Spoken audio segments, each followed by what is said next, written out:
Hey guys, we are live. So for those listening at home, welcome to the Dungeon Musings YouTube channel. My name is Kevin Madison, and I will be your friendly dungeon master today. Today we are continuing on with our ongoing campaign playing Paizo Publishing's very cool Pathfinder 2nd Edition fantasy role-playing game set in Bruce Hurd's classic Principalities of Glantri setting. And with me today are the stars of our Great School of Glantri campaign. I'll do... Oh, we just lost Boto. And he's back. I'll go in the order here. Why don't you guys tell us who you are and who you're playing. So first up is Brandon. Hi, I'm Brandon. I'm playing Juan Juliado de Blocadiz, a basically Spanish nobleman elf, and we're going to see where this takes us, because we just closed one leg of our adventure and begin a new one, I guess. Nice. And next up is Boto. Good morning, my name's Boto, and last time I was captured by a spider and was spinned in some weird thing, so I want to burn something today. Mostly spiders. And next up is Arlen. Hi, I'm Arlen. I'm playing Angus. Not that Angus. This is a different Angus. He's multiverse. Angus is a character across all dimensions now. The Barrowmore Angus is Alt Angus. So supposedly that was the origin of why we even have planes in these games. Is because people wanted to play multiple versions of the same character. Yeah. That's great. Yeah. And last but not least is John. Hey everyone, I'm playing Valeria Vatuva, herbalist, professor, pissed off student because I hate spiders. Nice. Okay, so speaking of spiders, who would like to do a quick recap of what our heroes experienced last session? Let's bring you guys over to the depths of the hacienda. What do you guys remember from last session? Let's see. We remember getting back with the head of the bull's head, noting Keela was missing. Yep. Deciding to skirt the first day classes. We left a note saying we never leave anybody behind. We'll be back. Went out to investigate the tavern. The tavern keeper was acting really shady, and the people there was with him too. So we thought she was downstairs because he was acting shady. And then we found a way down under the tavern through the canals, and they were spiders, and really big spiders, and horror, death, and blood. Yeah. And he got away.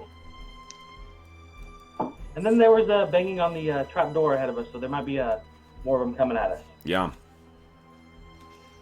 Anybody else got anything to add to that? Anyone got anything to add? I don't think so. Were they like targeted? We learned that he was maybe targeting wizards too. Oh yeah, there was the whole thing about he does not like wizards of any sort. Where spiders. Yeah. Where spiders. Mm-hmm. They used to be a big problem what 100 years ago or something here, I think. Yeah, around that, yeah. Okay. Yeah. We should inform the authorities. Well, lycanthropes in general are always a plague because they spread. Speaking of which, was anyone injured by the giant spider? I think between my serious debuffing and the massive attacks we threw at him, no. But no, Albert might have been. Angus got hit. Looks like Angus lost some hit points, but I think that was from the big spider. I do remember definitely getting webbed by the big spider. Yeah. Yeah. Okay. I think Albert and Angus were the only ones that really got wounded by the big spider. I have all my hit points, so I think I'm okay. Yeah. Okay. So then. And I'm wounded somehow. Oh, maybe. Yeah. Oh, I think you were. That was from you getting beaten up, wasn't it? Yeah, I was webbed, and then he did something to me. Oh. So you. My missing hit points are still from being clunked over the head with an iron pot at the brawl. Okay, so then what I need is, do you remember did Keela take damage from that swarm of spiders or from the big spider? I started. Okay, I don't know. I think it was only the smaller spiders, and I think you're right that Angus may be the only one who was actually hit by the. Yeah, Angus was definitely hit by the big spider. I went back and found that section of the last video. Yeah. Albert got swarmed by the little ones before we killed him. Yeah, and I think Albert got hit by the little ones as well, too, not by the big guy. So then it looks like it's only Angus who I need... we'll pick up with you guys, in the bowels in this sort of basement structure underneath the hacienda where you had stolen the Rojo Negro from the proprietor. It's ours now. I mean... Well, I think you deposited it with the... The Wyvern people. Yeah, the Wyvern Wing, I believe. Conclave Wyvern Wing. We'll get it back. We can steal it again. Yeah. So, you guys are all kind of looking around. There still is light coming from a couple of your staves. Angus, your big claymore is still, alight with magical power. But I need you to give us a fortitude save, please. Ooh, my fortitude save just got worse. So here we go. That's not good. Ooh. I'm gonna hero point that. Okay. And we'll see a little bit better. Oh boy. You get new abilities. Yeah. Okay. Traditionally, people that became lycanthropes become NPCs. So don't do that. Alas, poor Angus, you almost got to level 1. Yeah. So, Level 2. I mean, he's technically level 1 now. Standard DC. Okay, hold on. Let's see what the DC is for this critter. I think that you are ooped here. Uh-oh. Okay, so let me see here.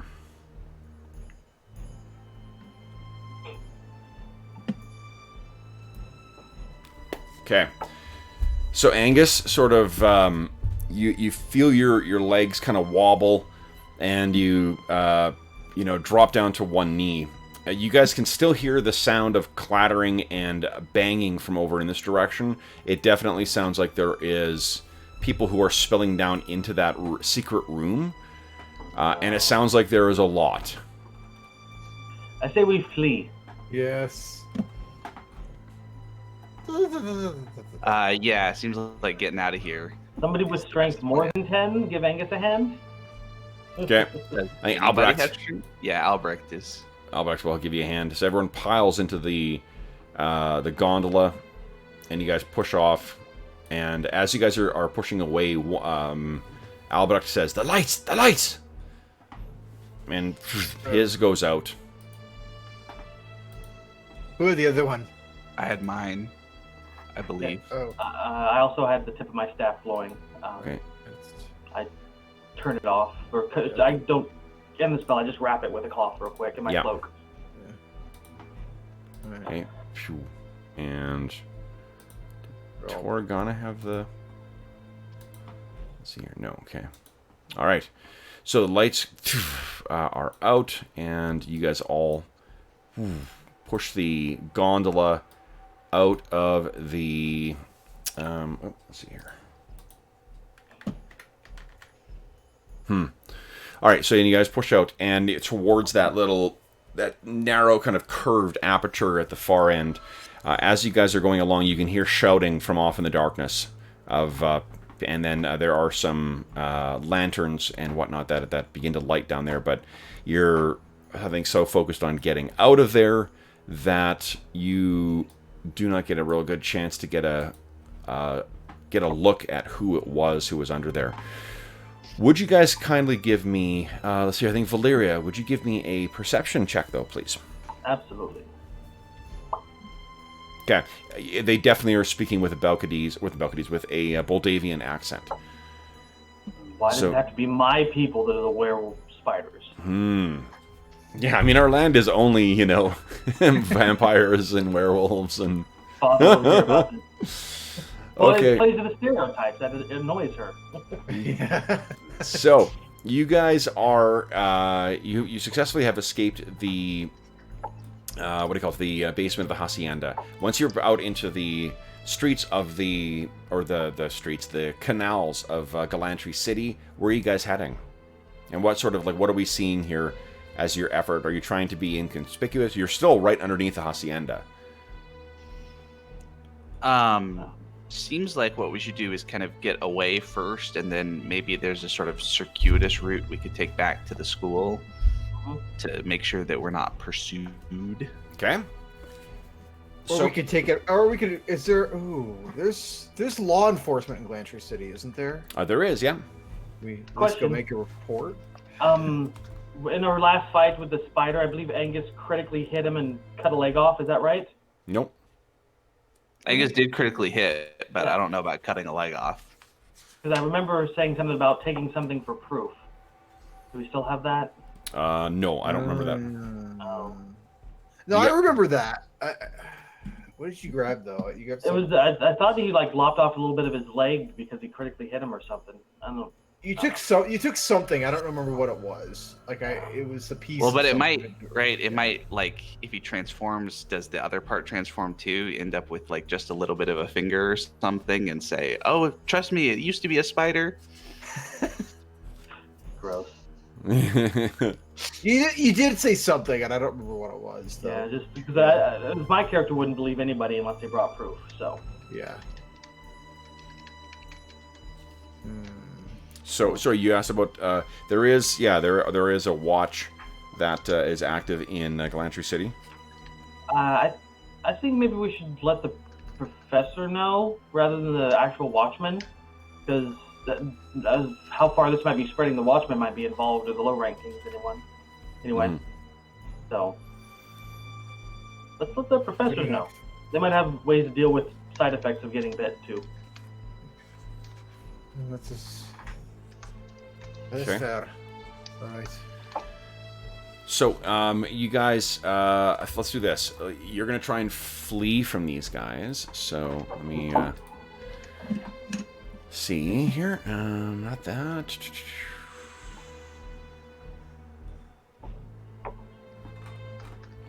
I still have some magic if they want to attack us. Don't recommend they do. No, not that. That.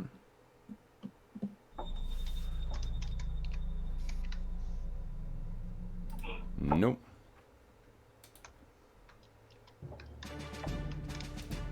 No, not that one either.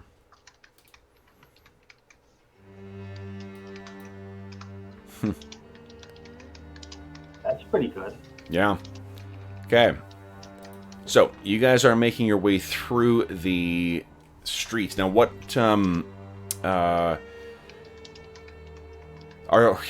what efforts are you making, if any, to try and remain unseen here? Like, are you just trying to, is your priority speed, or is your priority, deception, or subterfuge? What? What do you think here, guys? The spiders can't swim very well, can they? I think maybe stay in the gondola and make our way back. They're Yeah, let's do that. kind of overloaded, but I don't know. Of course, they could get on top of the roofs to look at us, but gondolas aren't the fastest things in the world. Mm-hmm. Although between me and Albrecht, we're both pretty strong. We could probably, one of us on each side pulling to get us going. Not the fastest, but Okay. So let's do this. Yeah. Why don't you guys, Angus? On the other hand, like, if they find we're going back, they kind of know we're students. If we're going back to the school, they know where the school is. It's famous. Yeah. Like, it's not. Yeah. Right here. Yeah. So what do you guys think? well, then if we're gonna tell the professor about it, let's just rush back to the school. Yeah. Okay. I'm with that one. So Angus, would you kindly give me an athletics check, please?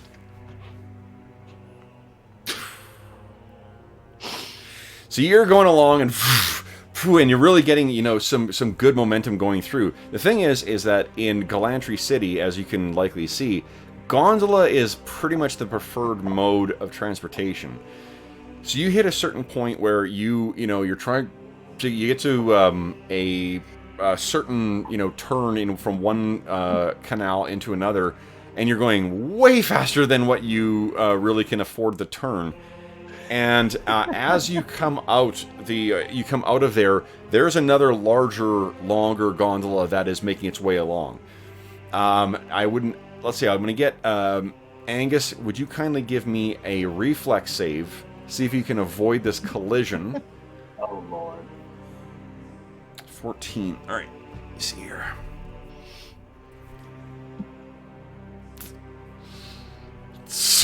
So close. I need Valeria and Keela and Juan Juliano to kindly give me reflex saves as well. Angus, give me another one as well. Let's see who's still in the boat. Juan Juliano's still in the boat. Keela's not. I refuse to fall into the water. Oh, that Okay. time. Oh yeah, Valeria, you'll be in the water as well too. I'm gonna hero point that. I refuse. Okay. There we go. Nice. Okay. That's better. So it looks like it's only Keela. Yes. Boto, what do you think? What do you think Keela was she paying attention to something else when this happened, or what?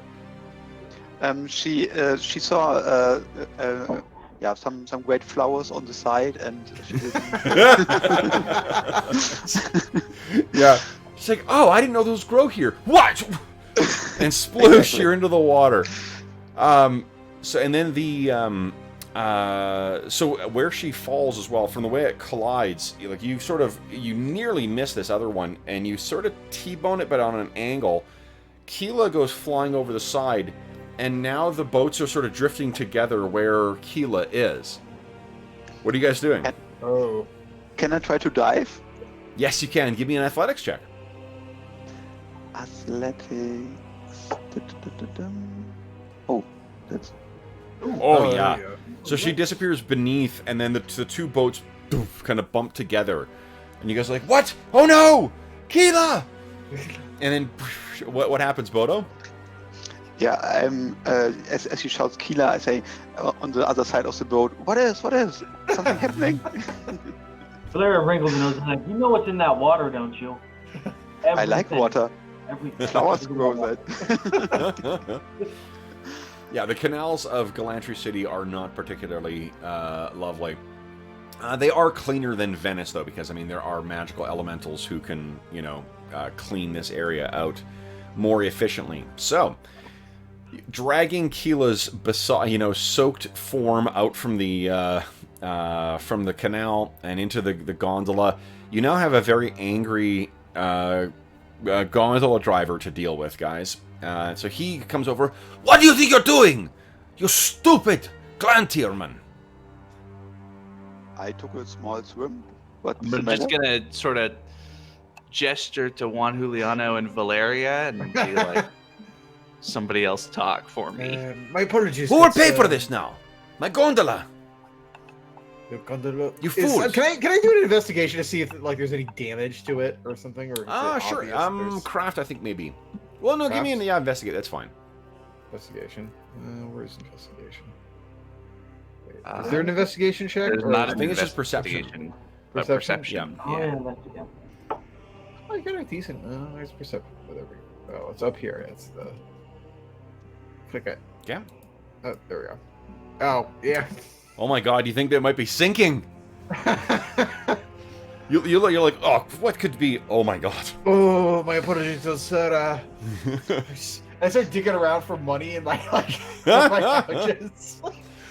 Valeria just looks at the guy and like her face is like the darkest kind of glare with a raised eyebrow, and she just stares. It's not gonna, the thing is, it's not gonna do anything.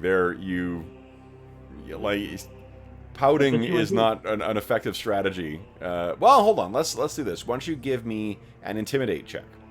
Okay, I can do that. Yeah.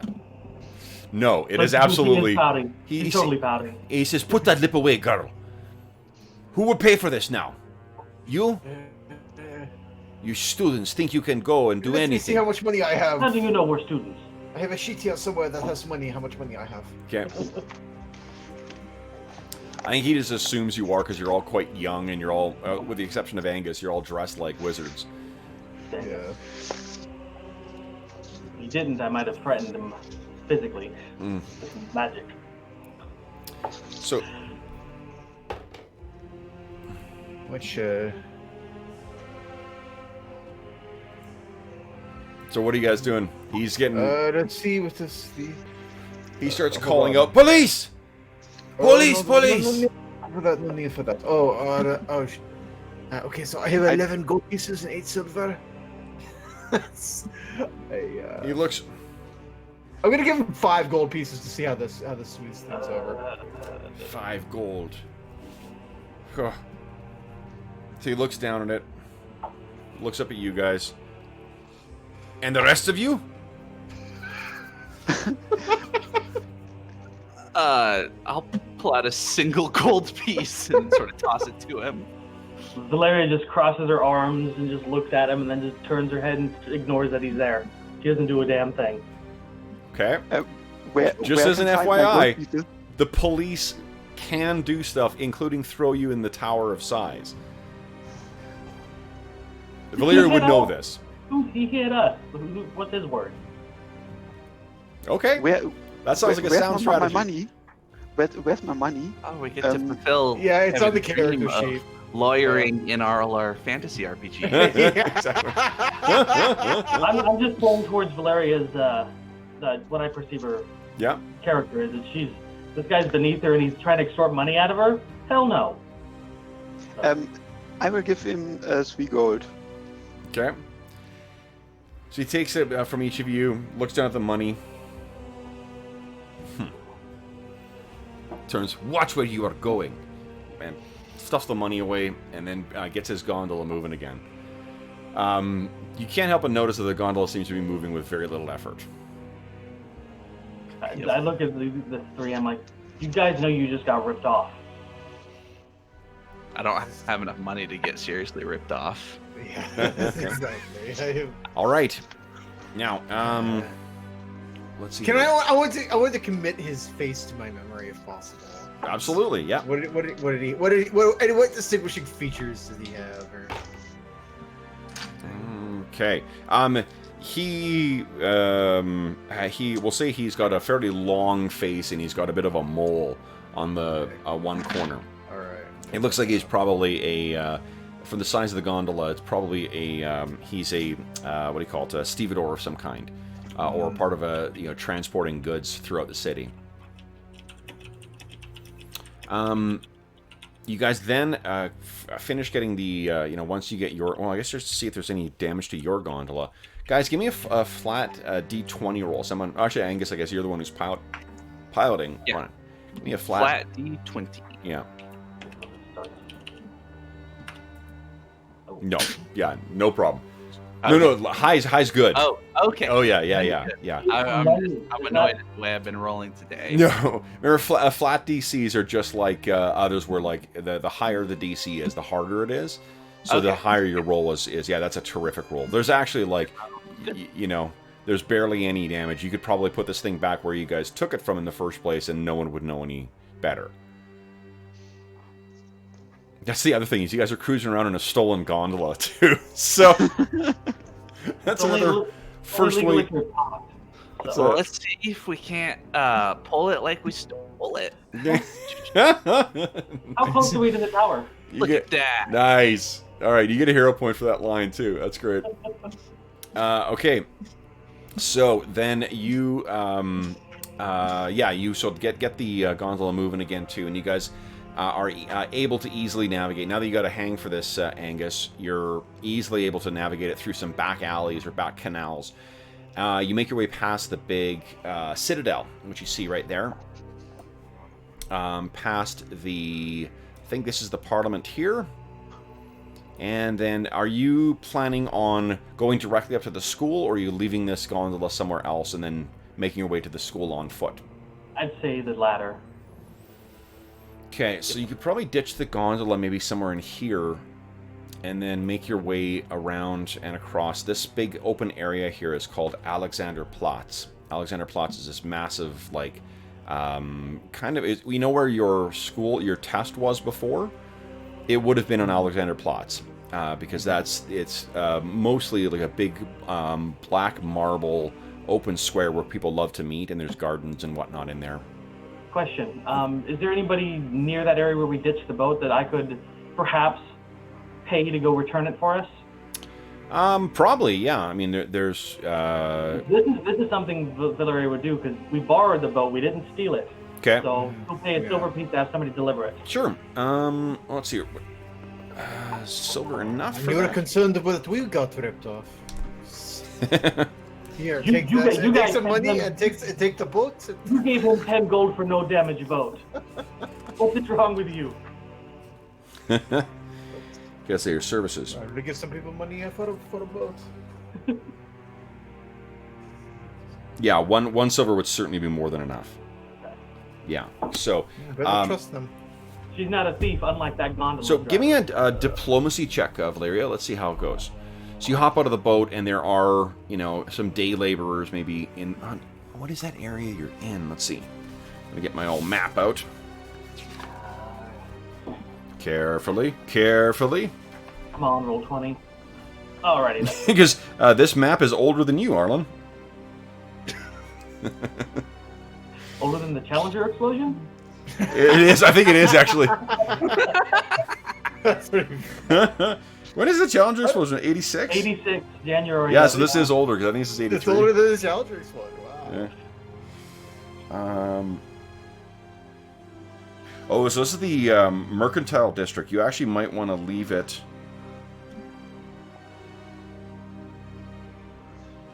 in that yellow zone there.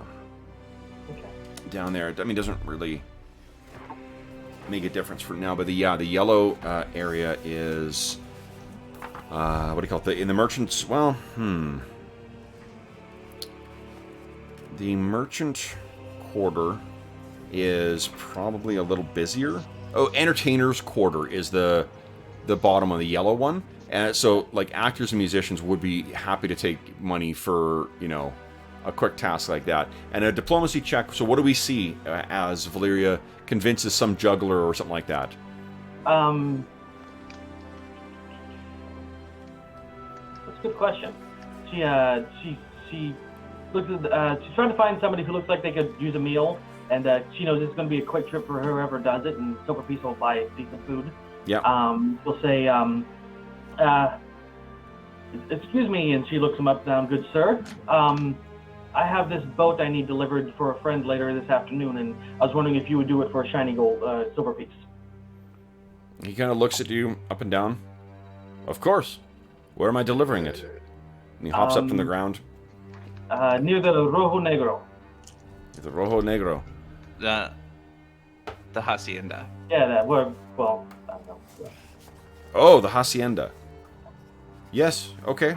Can I do some sort of character check on this guy? I don't want to get ripped off here. Yeah, you guys. Let's see here.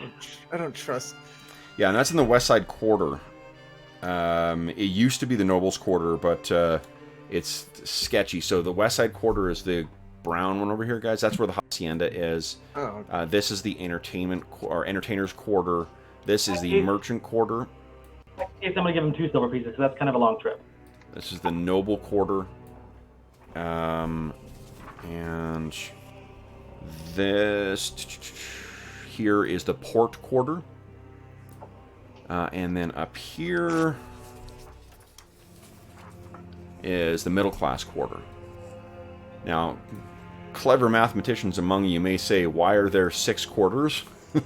But They've forgotten what the word quarter means. yeah.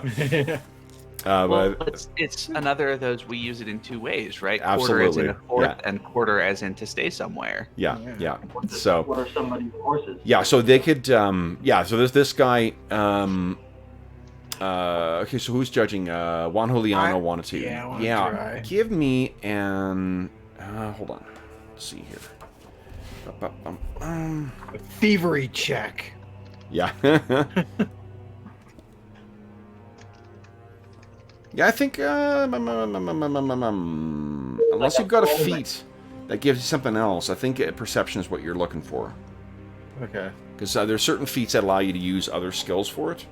Yeah. Yeah, I mean, this guy seems like, this is not an uncommon, thing. There's a lot. Valeria has correctly judged that this is a performer who's not who is likely in enough need to do what a noble says. I'll point out something else too that I forgot to mention. So Glantri has a secret police as well. So Glantri has effectively like a Galantrian Stasi. So the threat to call the police is no joke in here, because you guys do have the benefit of being all the children of nobility, so you're likely to at least have, you're not going to be automatically thrown in the Tower of Size. The Tower of Size, incidentally, is right here. Oh, sorry, no, that's actually, that is the library. The Tower of Size, I believe, is right here. Let me double check here. What is the Tower of Size beyond being a cool name for a prison? Yeah. Is it like SIGHS? Like... Yeah, SIGHS. Ooh, that's... Not the Tower of Sights. That's what I heard. But I think sighing implies like... Oh, it is the Tower. That. Yeah, that is the Tower of Size. The Tower of Size is a sinister and lonely tower rising from the middle of murky waters in the Citadel Quarter. The name of the black structure comes from the prisoners sighing as they sail to the tower. Few will ever see the sun again, for this is the dreaded Galantrian prison, and the seat of the capital's constabulary. The Galantrian police headquarters and secret intelligence network are based here, and the prisons are located far below the ground, under the surface of the Citadel's canals. It's said that horrible creatures guard the dark dungeons, such as the one that patrols the district at night. Certainly a sinister-looking circle with warts. I don't like it. Yeah. Yeah, it's they're said to be the Supreme Judge is Jarek Viriana, and Jarek is said to have some kind of, I think Torgana could tell you this, he has some kind of horrible thing under his control that is used to patrol the region at night. Yeah. So you sort of... the tower size in the top left corner over there? Say again? The map, the top left corner. The tower size is right there. Yeah. The picture up in the left, yeah. That thing? I think so. Let's see here. Zoom in. Fortunately, like the only scan I could find of the map is this not... Yeah, that's the tower size, yeah. Yeah, so... For viewers at home. That's it, yeah. All right, I'm gonna for this guy goes. I'm gonna kind of do a little this more for Valeria's benefit than anybody else. Yeah. Just rub her eyes. I'm gonna look at the actual map and see what. Hold on here. See, I'm not always gullible. Yeah. She pulls one of the sides like, you know he's doing us a favor, right? Don't intimidate the help. And we know he will genuinely be helped. Yeah. Well, better him pop than us. That's very true. Okay. I ended up giving him 2 silver pieces, by the way. Oh, so the library is actually across the other side of the Citadel. It's right here. Oh, cool. Okay. In the library way. I'll see if I can find a better scan of the map. Or if not, I think that I got the PDF of this because I wanted to steal images and stuff. And maybe I'll see if I can get a better PDF or something of it so I can show you, because having a map that's got some shit filled in is kind of the fun of moving around these urban campaigns. Yeah. That way when you guys are eaten by a horrible monster, you'll know precisely on the map where you guys are. When you're eaten by the next horrible monster. Okay, so, you can drop that off and you now can make your way from the... well, I mean, you could hire a gondola as well, too, to take you from here back to the great school, or you could just, like, leg it yourself. What are you guys thinking? I'd rather leg it. Okay. So, you guys make your way through... let me see here. I'll get color-coded dice for everyone here. We got... black for old Belcades. We got green for Keela. We've got, I don't have a tartan dice, but I have a blue one for you there, Angus, and I got a purple one for Valeria? Purple's acceptable. Let's see here. Blue, blue, blue, blue. Angus? You have a distinct feeling that you're being followed. As you're making your way through the crowd. You know, and you make your way... At this time of day, the merchant quarter is, of course, quite busy. You guys reach the... make your way across one of the arcing narrow bridges leading from one quarter to the other. And as you're making your way through the noble quarter, you know, you're very carefully being watched by the black-robed constabulary for Glantri City. You know, they don't stop you or anything, but they definitely have their eyes on you. But it's not them that you feel is watching you. So I think Albrecht is the person that I'm sort of growing most fond of because he's the only other sort of fighter in the group. So I'm going to sort of whisper to him, we might have company. Stay frosty. Okay. So he nods and is kind of keeping his eyes out for what might be going on. As you guys are making your way along, too, you can feel... I think... Let's see here.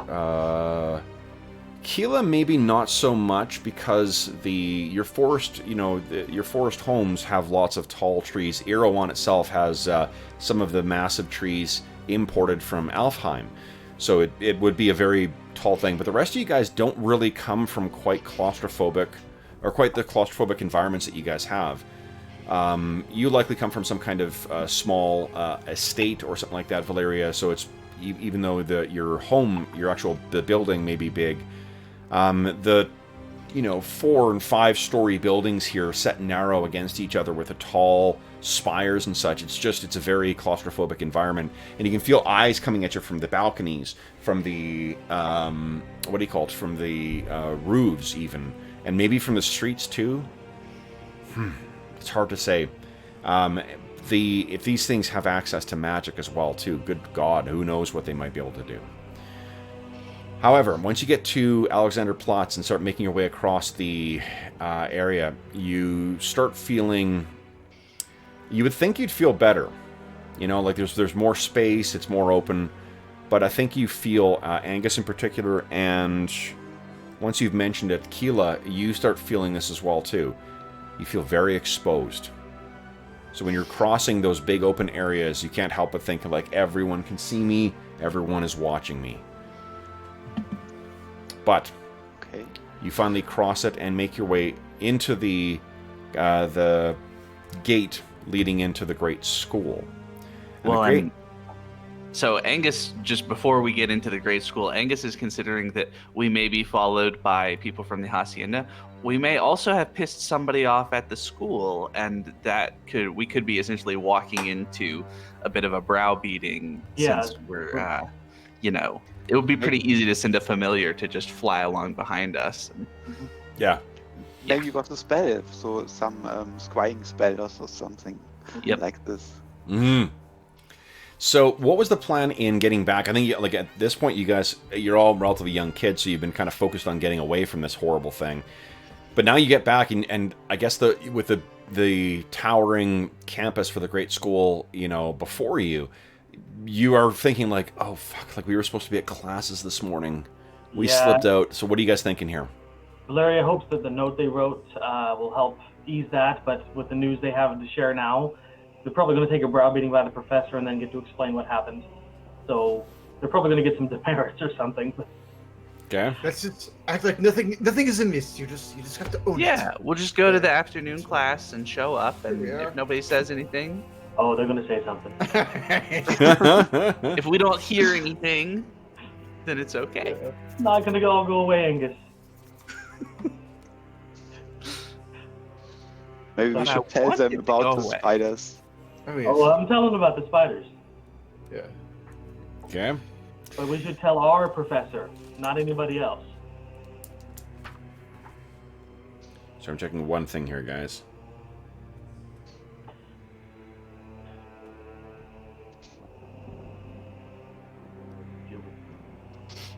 We better get our pins from the Wyvern Wing. We earned that. Yes.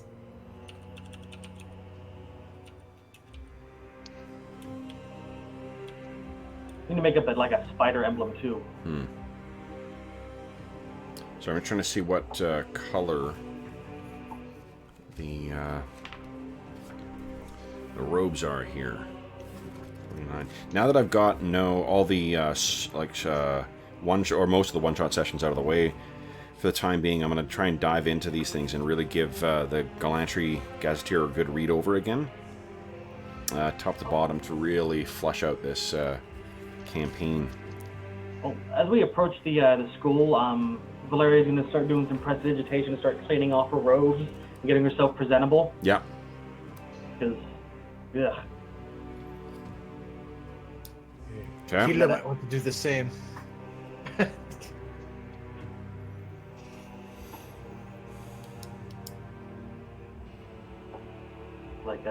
I'm not gonna have the professors I asked them to if you can do it for my closest too. I'm a little bit wet. Yes. Oh yeah. Please do. Okay, Valeria will help if you don't have the spell. No, I don't have it Okay. prepared. Okay. Oh, So I was trying to see if I can get a description of what the color scheme is for these guys, but I'll just make it up because I do not see it. Okay. So, what is the plan? So, I'm sorry, guys. Are you planning on sneaking in, or are you just going to go in the front door, or because you do need to get access to the campus first? front door. To which? Sorry. I'd say front door. Just walk right in. Okay. Yeah.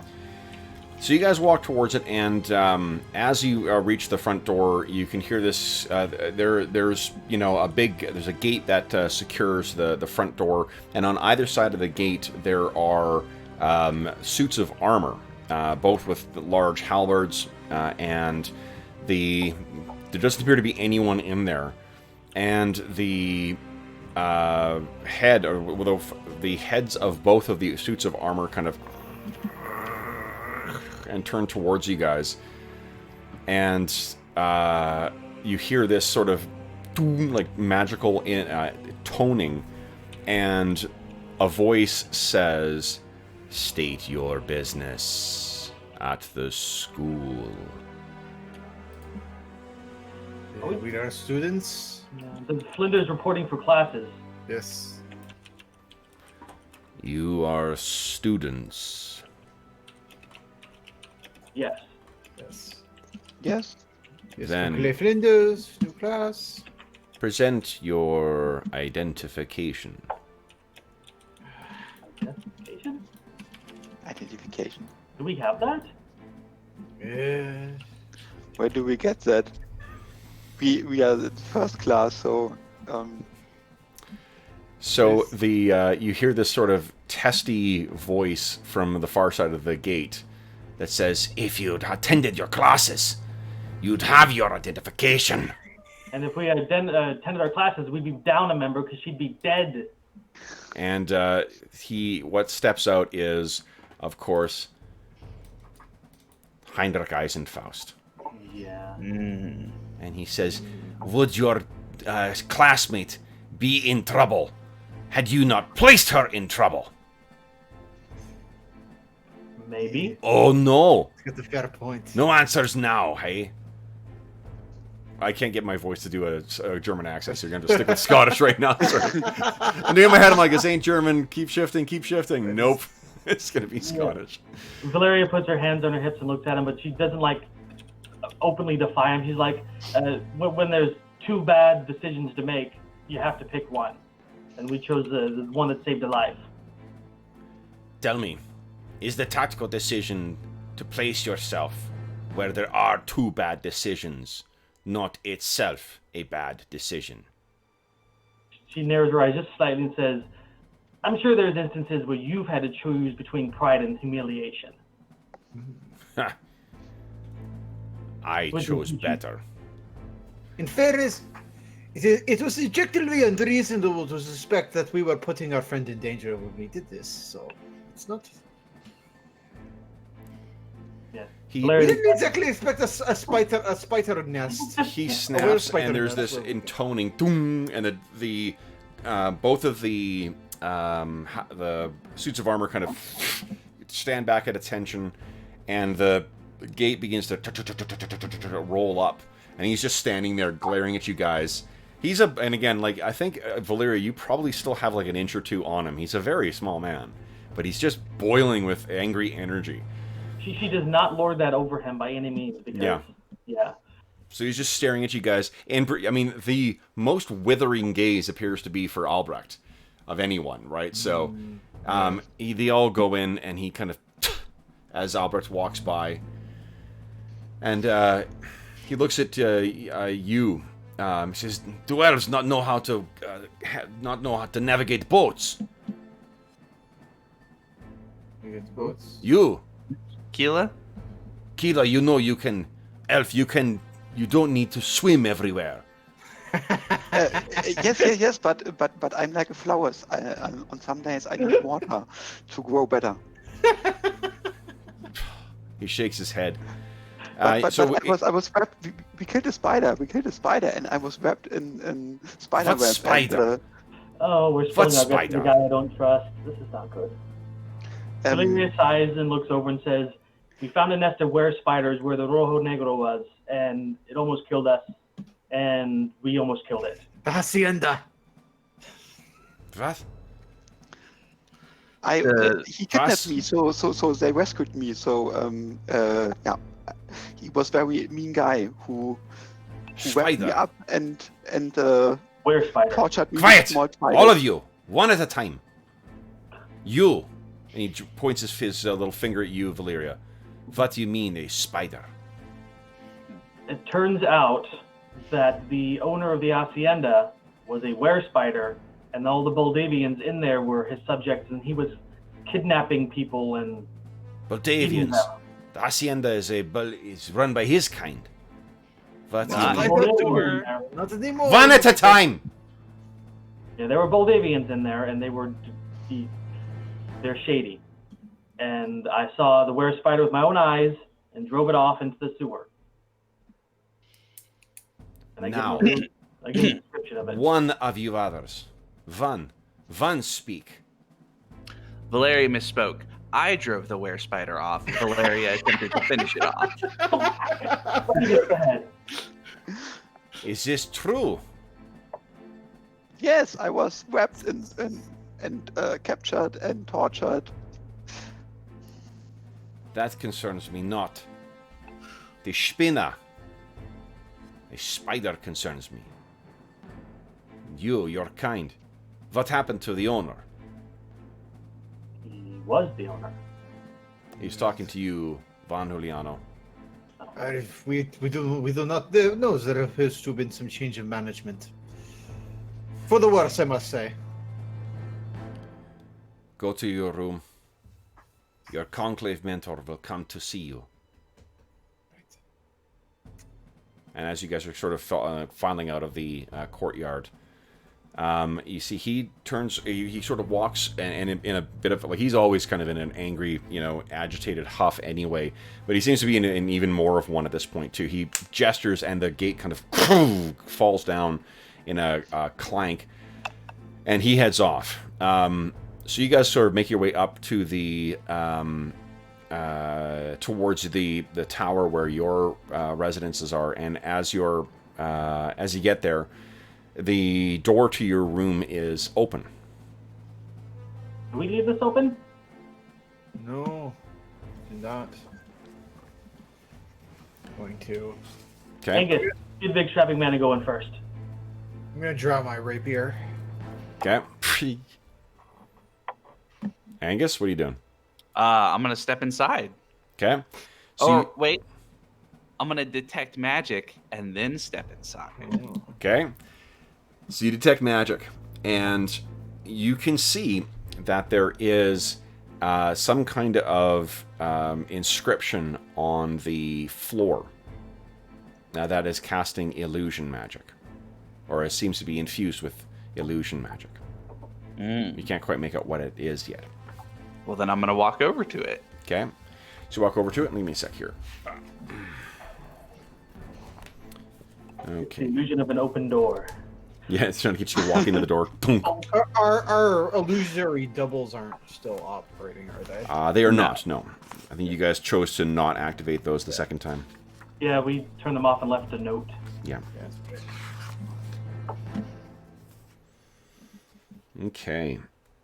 Would you kindly give me an Arcana check, Angus? Let me turn back here. I can do that. I think I'm gonna re-roll that because I think I can do better. Sure. Fuck. Never mind. No earthly idea what this is. Yep. Yeah. Okay, so you know that there's something magic at the threshold of the door. So I'm gonna gesture. What you can't. Here's what you can see though. Like you looking into the room. The room is in complete disarray. Things have been turned over. Beds have been, mattresses have been thrown out. What do you call it? Drawers have been pulled out and emptied. Clothing and whatnot are strewn all over the place. They touched my stuff. Is the inscription? Is it like in the doorway or just inside? Just inside the doorway. So like just inside Okay. yeah. I'm gonna kind of tiptoe around it and make my way into the main. I don't think you can, but when you're in the midst of trying that, something happens. Is this an alarm spell? This, what do you call it? This sort of like stylized, wyvern's head emerges from the floor. And it says unfortunately, well, no, it's a magical effect, so it can do this. So it roars out, "Return the broom!" And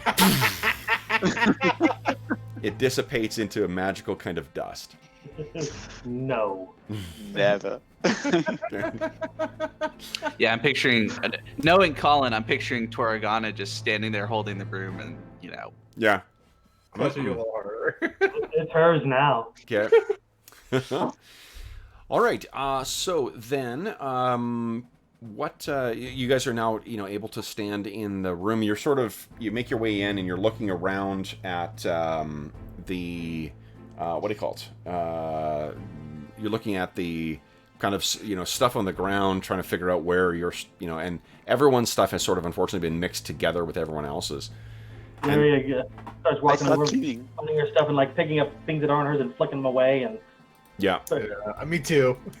So after about a half hour of sort of trying to get the stuff partially cleaned up, you hear this, and look, Yes? all of you looking around, you can see Emmett Dascon standing there, and he's just, that long and serious face of his. He's just looking at each of you, his eyes moving back and forth, like slowly from each of you to the other. Well, Did you hear about the spiders? Valeria just sighs. the spiders. What spiders? We're spiders. I know that there was my students who were to be in Professor Vastomirovich's class this morning, but no students. Conclave Flinders was nowhere to be found. And when I came here, not even an illusion to mask their disappearance. No, I find, and he gestures around, this mess. You think you can come and go? You think you can live like animals? This is what you think? No, we already cleaned the stuff out, so we're trying to make it better. And look at you. Your clothes torn? Filthy. Alf, you are no longer living in the woods. You're living in the grandest city in all the known world. Dress accordingly. And you, lad. I am waiting for an explanation. Since it seems that the faculty does not have a very good idea of communication, we are rescuing our torn up companion from some were spiders that want to kill wizards. From danger you placed her in. Again, it is not objectively reasonable to suspect that our place where we were headed was a spider nest. Seems like that argument is not very persuasive among Was I unclear on you staying here? Was it unclear that you should stay here for the night? No? Clever children. You understood that. And we disobeyed. And Valeria lowers her head and apologizes. Seems one may have learned. I apologize too on behalf of the Belkades family. I apologize to being captured. Oh.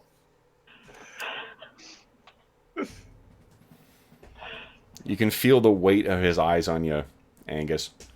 Yeah, Angus. So Angus was trying to do the kind of, you know, big man trying to stay out of sight type thing. Yeah. At first, and when he realizes that his attention is just sort of mumbles something. Well, I think I want you to do this. Why don't you give me another fortitude save? Oh yeah.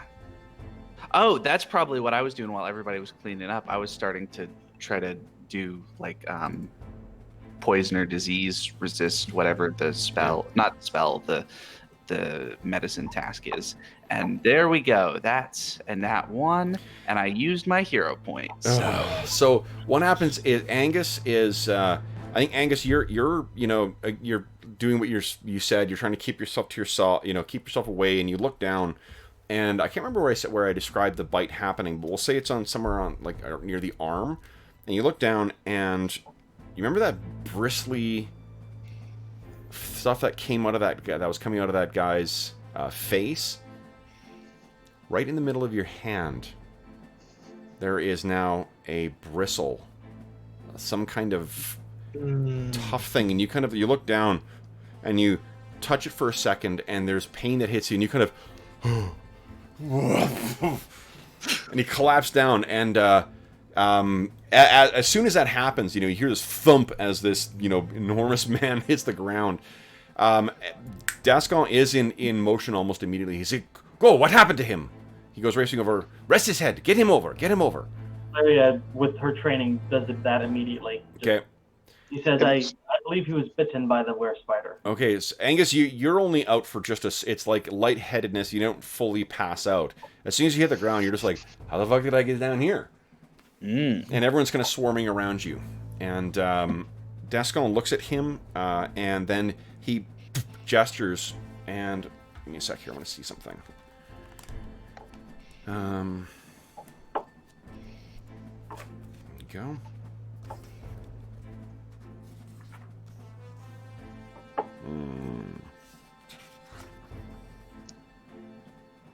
Hope they don't have anything like bone grow to fix this.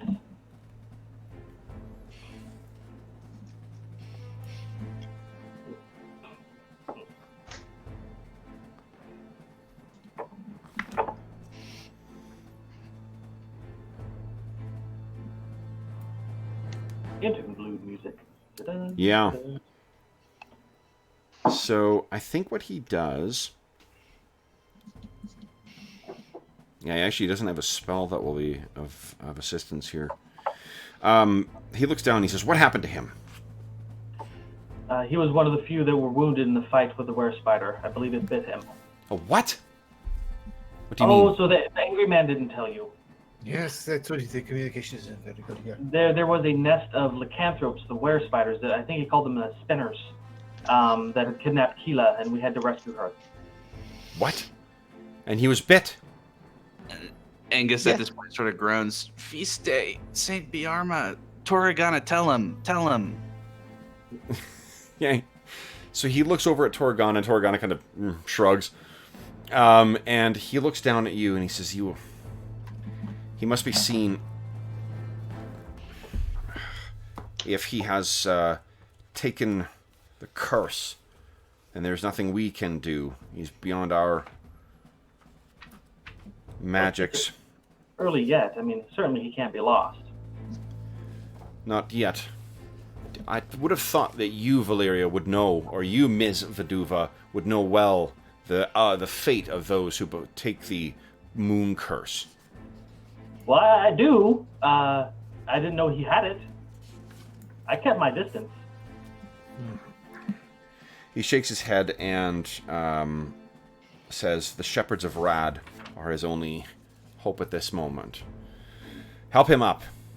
Come with me, Master McLeish."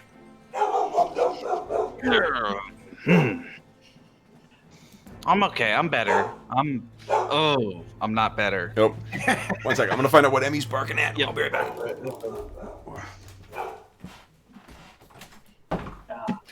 To be clear, St. Biarmo was the excuse that we came up with. I think since the Weber guys came in our room and trapped, they may have lost the note somewhere. Yeah. So, Yep. I don't know. I'm gonna say again, I like this game. Yeah, This is fun. this is a lot of fun. I will dip into a cleric at level 2.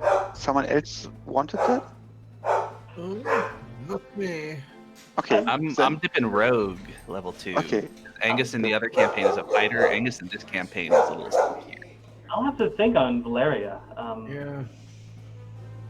So I can be the healer of the group. The wizard healer of the group.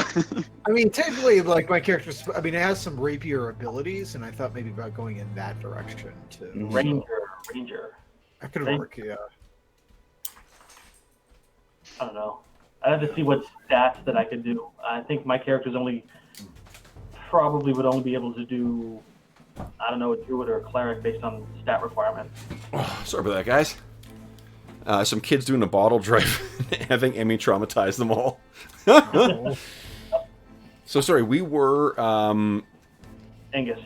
Angus, yes, being brought to the the Shepherds of Rad.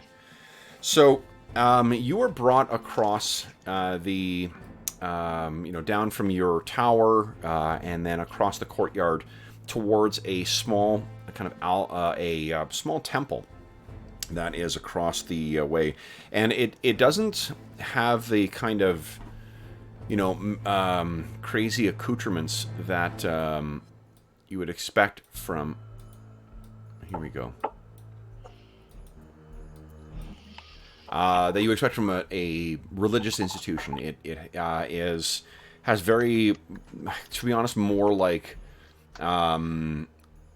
designs and strange angles carved into the fixtures and the walls, and above the door there is this kind of like a bronze kind of gong hanging there. And as you guys make your way in, there are 3 men who are all dressed in long white robes, and their heads are mostly shaved to the very back. And as you walk in, they turn and say, "One sec here. You will all die." No. You first, magic.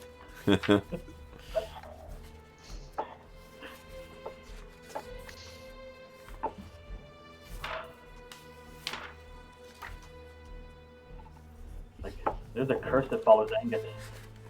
Yeah, I was gonna say Angus at some point is gonna lift up his shirt and show off his badly bruised ribs from the fall that happened literally yesterday. Yeah. And say, hey, maybe you guys could help with this too. I think you've had a chance to rest too. We're all going to get fatigued soon. So as you walk in, the 3 turn and sort of, they bow towards you and they say, "Light be upon you, the light of Rad. Welcome, students." And Descon brings them over and says, "I must speak with the sister shepherd. This one," and he kind of gestures back to you, Angus. "This one seems to have taken ill." And they nod and they head into the back of this place. And the whole thing has kind of a it has, there's not really any religious symbols you can obviously see in here. There's a gong in here as well. And as the one leaves, the others kind of look at you guys and they sort of, nod. You know that this is the philosophy of Rad is the only permitted religion in Glantri at all. I nod back and I try to do some small talk with them because I want to learn here something. Of course. So what do you ask? Yeah. Do you have some open lessons where I can join at the afternoon maybe? Where I can learn something about your work here and Of your course, spells? sister. The knowledge is light in the mind. I mind the ways of Rad, and Rad is the source of all knowledge. This Rad offers knowledge to all. You will always be welcome, sister. Okay, then maybe we can make a plan for my courses here so that I can study your ways too. Of course. And they kind of look, at that point to your mentor, Emmett, and he looks kind of at you and says, philosophy is part of every student's training, but perhaps you, we could arrange for extra lessons here, if it interests you. Thank you. This would be nice. Though it is crucial you do not free time. neglect, but you cannot neglect your studies, though. Yeah, I understand that. So, and at after about maybe 3 minutes or so, or 4 minutes, then this woman comes out, and she has her hair. She doesn't have the like top bit of her head shaved, but it's pulled back into a kind of a bun. There's this elaborate headdress thing behind, and then otherwise simple adorned white robes. And she walks out, and she is. She looks to be maybe of mixed race, I think, where she maybe has some Yalari, ancestry in her, and maybe some of the, Flemish stock in her as well. She walks out, her dark eyes kind of glittering, and she says, "Light of Rad be upon you all. Master Dascon, and students, welcome." And Dascon says, "Sister," and he brings her aside and he kind of whispers to her, and then she, as she does, she looks back over and says, "Oh." She walks over to you, Angus, after they finish their conversation, and she says, she kind of, leans down. You're sitting down at one of the kind of the pews that make up this small place now, because it's been a little tough being on your feet all this time now. And she says, "Tell me, I saw the young man, what happened to you?" Well, there was a great big spider that also is a were spider, a bartender who turned into a giant spider, and he kind of got me, and Angus sort of pulls down and shows the spot, and of course it looks awful, right? It's got that webbing of the veins in the dark color coming out of the 2 puncture marks, and it's like, yeah. So, and then also I've got, he sort of pulls up his shirt and shows off his bruised ribs and says, "And maybe you can help me, but the spider thing really," and he shows off his hand and says, "Yeah, that I really do not want to be part spider." So she stands back, and you can tell that there's a large, like the similar in design to that gong. There's this bronzish kind of amulet around her neck, and you notice that it's actually every one of them has, every one of them has the similar thing around their neck. And she looks down at you and says, "You just arrived here, did you not?" You mean in the city, or yes, here in the city? Oh, in the city, yeah, just like yesterday. She looks over and kind of takes in the state of the rest of you guys as well too. Kila's pretty banged up as well. Larry is pretty clean cut because she used her spell, but she's got her like arms over here. She's like looking around, looking singularly uncomfortable in this place of worship. Yeah. She says, looks back at Dascon. She says, "You seem to have your hands full this year, Master Dascon." And he kind of tuts. And no idea. Then, she looks down at you, and I'm trying to find if there is I don't think there's a spell that will detect disease. Can you tell that with a just heal check or a medicine Yeah, I think check? it's a heal check instead. There is detect poison, though. How do wizards get back their focus points? Is it the same sort of thing? Spend 10 minutes and... Yep. Yeah. Yeah. Okay. So I think I will let her make a medicine check. So she looks at you. Says, you fear that you've incurred the moon curse, then? I really don't want to be a spider. If you can't heal it, can you at least make me like a wolf or a bear or something? She laughs. Just he does not understand. What's your name, young man? It's Angus. Angus. And what is your family's name? Angus McLeish. Well, Mr. McLeish, my name...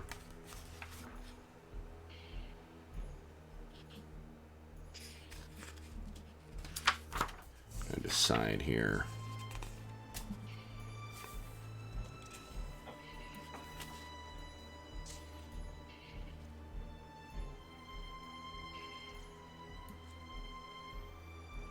My name is Sister Shepherd Johanna. It's a pleasure to meet you, Mr. McLeish. Now, Shake your hand, but this one's kind of messed up. do you keep the faith of Rad, Mr. McLeish? I don't keep the faith of Rad. Out of character, are the Glantri No, there's worshippers? the Glantri is decidedly anti-cleric. Okay. So they sort of have no trucks. Well, with no, but I mean, like, from my homeland, is there a Right, well, no, but Glantri, the entire, like, all the principalities, okay. Yeah, like, clerical magic is I can't remember if it's specifically outlawed. I think it's outlawed, but it's certainly looked down upon. Okay. They don't let the followers of gods truck around when it's the magicians who are in charge here. The philosophy of Rad is the only state kind of sponsored thing, but it depends on where you are as to how strong of an influence the philosophy of Rad has. Is that a religion itself? Say again? Religion in itself? Do they get cleric spells? Do they just who get cleric spells? The followers of Rad. Yeah. Oh yeah. So they're the sanctioned church. Got it. Okay. Yeah.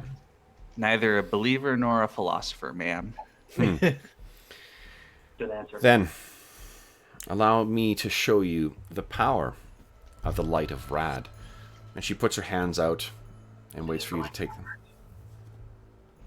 Yep. Okay, so you place them in there.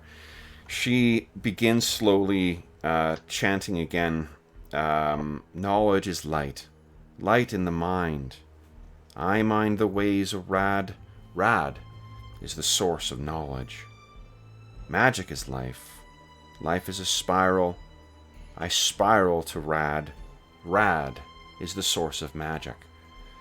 Knowledge is light. Light in the mind. And this kind of carries on until the acolytes join in with this as well, too. And they start chanting as well. And slowly there begins to be this light that begins to actually emanate from each of their amulets. As if the amulets themselves were being heated from within by something. There's no smoke or anything like that from their white robes. But they begin to light up as if being heated from within. The metal goes from that kind of bronzy color to reddish to white to the point where light is coming out. And as she looks down at you, she finally, with once the chanting reaches its apex, she then says, "The light of Rad upon you," and you feel this wave of power rush through you. And as soon as you kind of blink and look down, you can see that marking on your hand is gone. Well, that's pretty cool. Also, probably very expensive. Ooh. She smiles and says, "Yes, the light of Rad is power. And she says, how are you feeling then? Did I heal up my hit points too with that? No. No.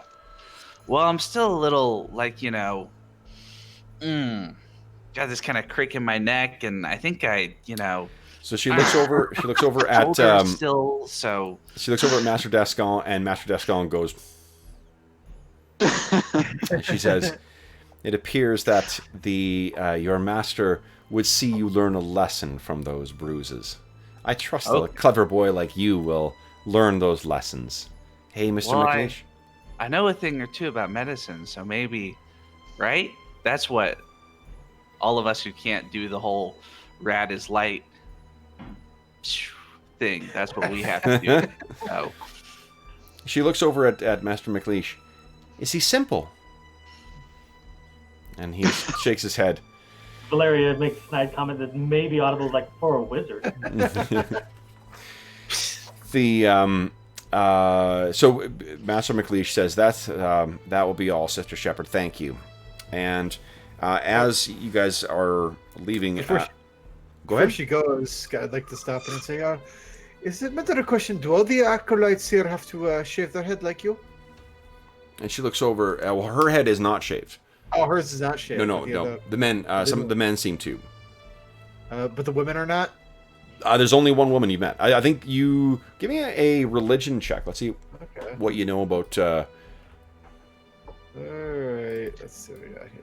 Kila get a bit afraid of her hairs. So, That's what I was asking about. But I need my hairs for my flowers, where I should put them. Yeah. Oh, natural 20. Nat 20, holy smokes. Yeah. Okay, yeah, so you're well aware that the men it's more like a matter of like at low status you do, and then the higher you kind of get up, the more you are able to like resume your kind of your status. I was concerned more for Keela. I don't want to honestly her. She has to shave her head. Do I need to if I study here a bit more? Do I have to shave my hair? I like my hair. They are mine. It's my fault exactly. So she looks. Are you interested in study with us?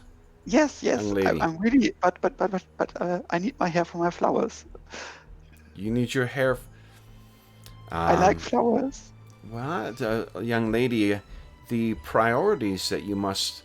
There are certain priorities you must decide on, and whether the vanity of wearing pretty flowers is more important than the knowledge of Rad. Then that would tell you. Rad reveals all in his light. Okay, she looks down to the ground, and then I need to visit your hair cutter. As she says, your enthusiasm is endearing, and I am certain will take you far, ma'am. What is your name, young lady? Keela.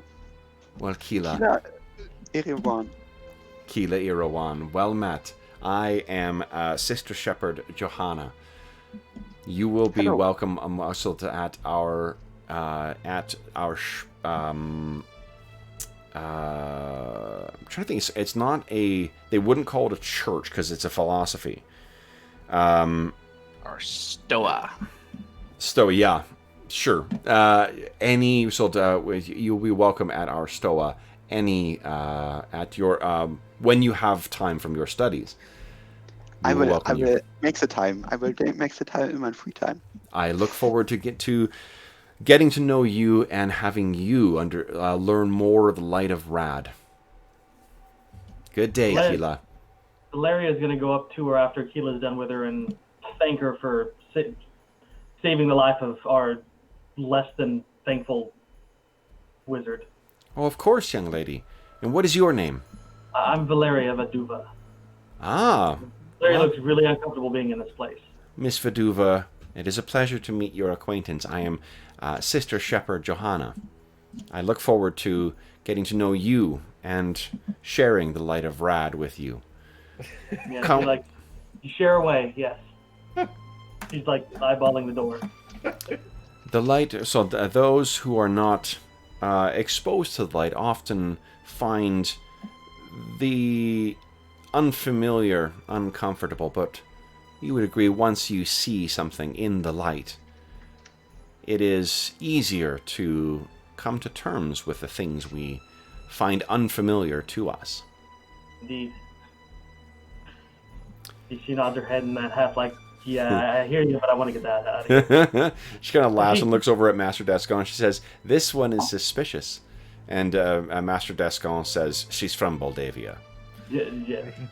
But Valeria has that need to be polite and thankful, and then get out. Okay. So then, unless there's anything else that happens with Sister Shepherd Johanna, you guys are free to leave. And everybody gets a hero point for the awesome role-playing. So, as you guys are heading back to your quarters, there still is some tidying to do. Is there anything else that you want to have happen today before we transition to the next scene? I asked the professor what would be required to attend afternoon classes. He kind of looks at you, looks over at Angus, who's still a little like, woo, a little woozy. And I think Angus, just from I'm playing that natural one, as the stress has sort of so completely gotten to him that he's barely able to stay awake at this point. He's sort of dead on his feet. He says, "I think we shall count this lesson shall count your expedition and early morning activities a lesson for today. A mind is best able to take in knowledge when it is rested." When he says that, Valeria's shoulders like just slump just a little bit as she's letting go of a little bit of weight that she was bearing, and is like, I could use some rest. Thank you, Professor. Thank me by exceeding your professor's expectations at tomorrow's classes. She nods. And good day, Ms. Viduva. Like inner fire in her eyes when she answers. She nods. You can see that as you guys are making your way across from the Stoa of Rad back towards the tower where the students live, you can see that on the far side of the courtyard, it is Master Eisenfaust is sort of gesturing in an agitated way towards Master Descon, and Master Descon turns and says, "Students," and nods his head nods towards you, and then makes his way over to them. Okay, so then I want to heal myself. You want to which? Sorry. I want to make a medicine check to heal myself. Sure. Well, that'll take 10 minutes, and you do need access to natural ingredients. So I'm assuming you can make your way back in your quarters. But we're at the halfway point, guys. Why don't we take our 5-minute break now, refresh our beverages, and then we'll come back and see what happens next. So, and while we're doing this, I will let's see here, put this music down. And put up our intermission music. Nice. Okay. Ready. 15 minutes.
So I was looking through the multi-class dedications, and I'm like, there's only 2 things I can qualify for in the cleric. It's like druid and alchemist, and I'm like, ooh, alchemist.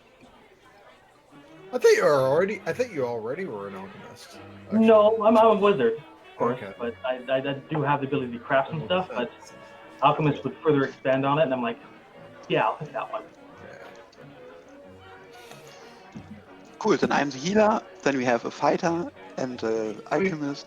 Rogue would make the most sense for me because I've got a super high dex. You can both be rogues. Yeah, Won't hurt anything. true. We'll see. Well, at least at low level, being a rogue instead of a fighter, I think is not going to make a huge difference for me. So, Yeah, I'll I take more think it'd be fighters. more fun to do a rogue as this Angus and split them off a little differently. But if what the party needs the fighter, I can definitely be convinced to play a fighter. I don't know. I haven't looked really much into it. I don't know how possible dex-based fighters are in this. Well, strength is always used for damage, so Okay. So not as much as like. Although Dex is still not as much as in 5e, I don't think, but it's still probably the strongest stat, right? Because it is. it always is.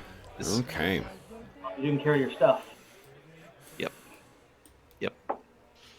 Okay, let's quickly check in with chat. Well, yeah, that's the one too. I saw Flame was in there. Hey, morning, Flame. And Shanti's in as well too. Angus not a henchman today. Yeah. Okay. Give me the Spider-Man.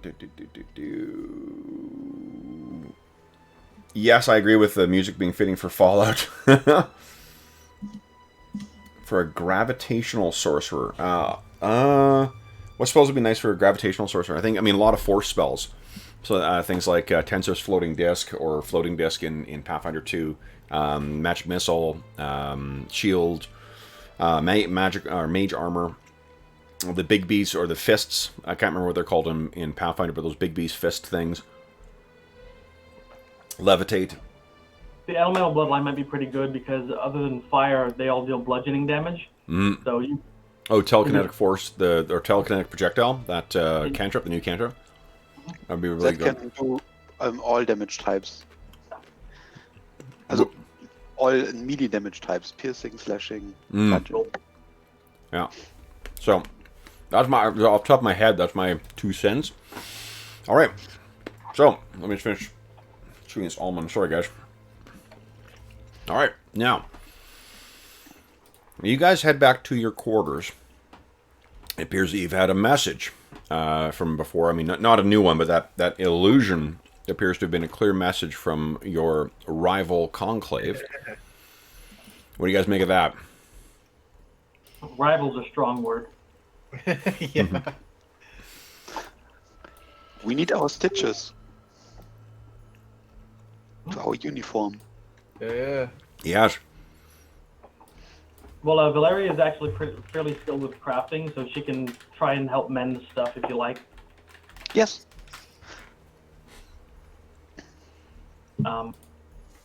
Yeah. Okay.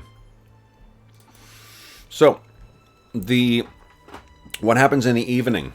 I imagine it takes you guys at least an hour or so to get everything kind of tidied up. And you probably have some magical help with that as well, too, with your prestidigitation, for those who have it. Anything else happen in the evening? Going to bed early. Well, we probably need to go get some food somehow, but... Yeah. Now, Keela got access to her... great scope roll in the nature. Angus, did you want to treat your wounds or have Albrecht? I'm going to let my bruises heal naturally for at least a day or two. Okay. What's your constitution modifier? Is nothing anymore. So it's going to take a couple days. But Yeah. It's all right. Okay, so I can heal you if you want. It's no problem. yeah. Last time I got healed, Albrecht wounded me again, so I'm a little gun shy right now. I'm better than Albrecht. Albert's like, hey. And I have a healing coach in case things go wrong, so... Okay. You still have a build, though. Tomorrow morning. Let's give me a night to rest first, at least. Okay. So as you guys are tidying up as well, too, Valeria, you were, you're sort of like trying to put all your clothes and whatnot back to where they were before, and no doubt, irked that the what do you call that? The Conclave Wyvern Wing actually had their hands on your stuff, and you pull back the one pile of stuff, and what you see kind of skittering out from under there is a pretty big spider. What does she do? Let's see. Well, she doesn't scream like little girl. Yeah. And she immediately just stomps on it with I'm guessing like the heel of her boot with a little high heel on. Yeah. Okay, so she stomps the bejesus out of this thing, and it's completely destroyed. She looks over and says, "What? It's a spider." Nice. Okay. Yeah, spiders. I hate spiders. Let's burn them. Off on the heel of Angus's bedpost. Okay. So the I think what happens is later that evening you do have a knock at your door. And you guys, who would be the one to answer the conclaves? Well, I think I'm picturing Angus is passed out just because he's. Yep. Yeah. I'll answer. Yeah, Okay. I was gonna nominate Juan. He's the Yeah. he's the social one. One strikes me as the one to have like an evening aperitif too. Yeah, exactly. I'm gonna have my I got like a postprandial. little tray set up for them to come in there. Yeah. Yeah. Just in case anybody comes by. So you come by and you've got your your evening, your regular attire, but then you've got your evening, robe on. Yeah. You swan up to the door and you open it, and who you find standing there is once again Professor Heinrich Eisenfaust. And he sees you. Good evening, Aperitif. Good evening. Signor Belcades. Yes. See. Well, Care for an aperitif? he looks at you. No. Summon the fellows in your conclave. And he kind of strides in and goes and finds a point kind of in the middle of the floor around where you guys would have places to sit. And he's sort of pacing back and forth angrily. That same, anxious or, taut energy that he always has as he, So, once you guys are all kind of, Angus, you're woken up. And are brought out.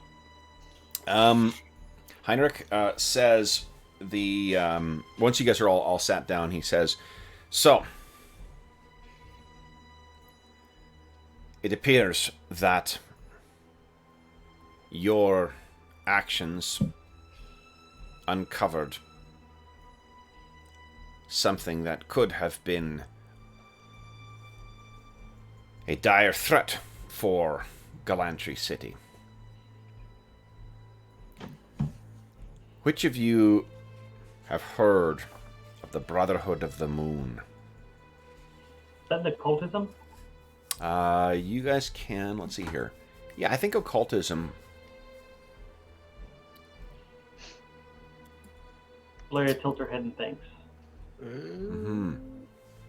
So you've, Keela, and I think further to what Angus told you about before, what he knew about the, Juan Juliano. That's the musical society, yes? Yes, exactly. So he looks at you and, like, if he could have thought less of you, it's almost like you can physically feel his estimation of you go down. I take it. And he sort of shakes his head, and Valeria and Keela, you're aware of this because one of the things that it is only very, very rare strains of lycanthropy that can actually affect elves. For the most part, it just kills them. So the moon curse is a particularly great or grave concern for elves.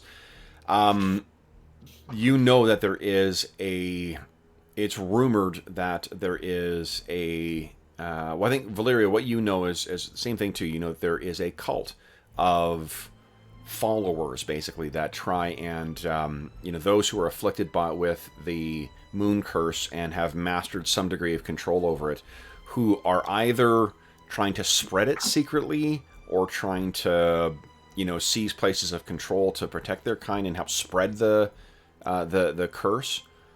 So it's awful. Like, I mean, you've, from your homeland, it's werewolves, like outbreaks of the moon curse are awful things and terrifyingly, dangerous. And we talked about it last session, but like, imagine these, the popularity of like the zombie plague. So it's a zombie plague, but it also turns you into a giant fanged murder machine. Like it's just a horrible, horrible disease. Valeria knows that, so she looks over at Keela because she knows about the elf thing and locks eyes with her and then looks at Heinrich and nods. Yeah. And Keela, you're aware, with a role that good, you actually know that there is a secret society. There's a secret society that specifically seemingly tries to spread. And what is unnerving about this society is that it calls upon all sorts of strains of the moon curse. It's not just those who would turn into wolves or those who would turn into, hell boars. It's all of them seemingly working together. Now, you've never seen anyone, never met anyone who's a member of the Brotherhood of the Moon, but that's what you've heard of. So, do I know a name of this that I can tell him now that I know things? Like a name of someone who's a member? Well, like I said, like you've never met anyone who's a member of it. No, of the organization, of this organization who will spread it. Does that have a name? There's a joke. Or... What you know is there is there's sort of a joking name. It's a sort of a black humor name that the witch hunters of Boldavia give it. And that is the Canine Protection Society. Oh, I heard about the Canine Protection Society, even if it's bad name, but yeah. So he looks and he seems Eisenfaust seems a little surprised that you've with you. Says, yes, young madam. That is what some call it. The Brotherhood is these filthy creatures attempt to spread their filth amongst those who are free of such aberrations. And as I see that you have learned firsthand, and he looks at you, Angus, the curse can come with even the smallest of injuries. Had you not sought the blessing of the shepherds of Rad, you too would have fallen to this curse. And then through blackmail, through intimidation, you could have become a pawn to them. Now, he strides forward. Mr. McLeish,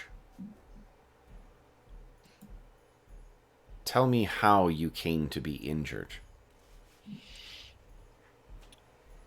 Well, so we borrowed a gondola so that we could go to the underside of the hacienda to see if there were... I don't remember why we decided that was the best plan. But we... he stops you. Borrowed a gondola. Yeah. We returned it. I was not aware that you had such friends in the city. Well, they're Valeria's friends. He looks over. Continue. So then we went down there, and it was pretty creepy and covered in spider webs.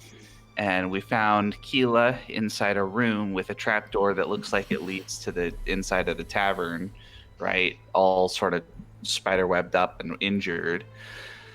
And then we fought some little bitty, like a swarm of spiders. And then there was a great big spider that spoke with the tavern keeper's voice, and in the same kind of speech patterns and all that sort of stuff. And he webbed me up and got me, but I got him pretty good too. Oh, yeah, he did. Would you recognize him? Were you to see him again? As a spider or as a person? As a person, fool. The spider we could easily see. Well, you might kill the wrong spider, but yeah, I think any of us could recognize him as a person. Albrecht made good friends with him the night before. And he shoots a look over to Albrecht, and Albrecht kind of like gives him a look like, "I'll tell you later." Yep. Don't bring me into this. So he's kind of nods. Tell me what he looked like. And you don't have to do that. You can just assume that your character would do that. So he nods. Oh, and I should mention, when we were in the hacienda before actually going to the underground part, one of the Moldavians that was hanging out, I caught a glimpse that he had like mandibles for just a second. And not the same that you faced. No, there was a whole group of other people that we didn't actually get into a bar fight with them, but it got kind of close at one point. But yeah, one of them was definitely a spider person too. Larian nods and interjects. I saw one with eyes glittering under their hood for a brief moment as well. Mini eyes. So and the whole cellar is full of spiders, spider eggs, and all the stuff. Maybe a cleaning team should enter there. We were forced to leave earlier because of a group of people.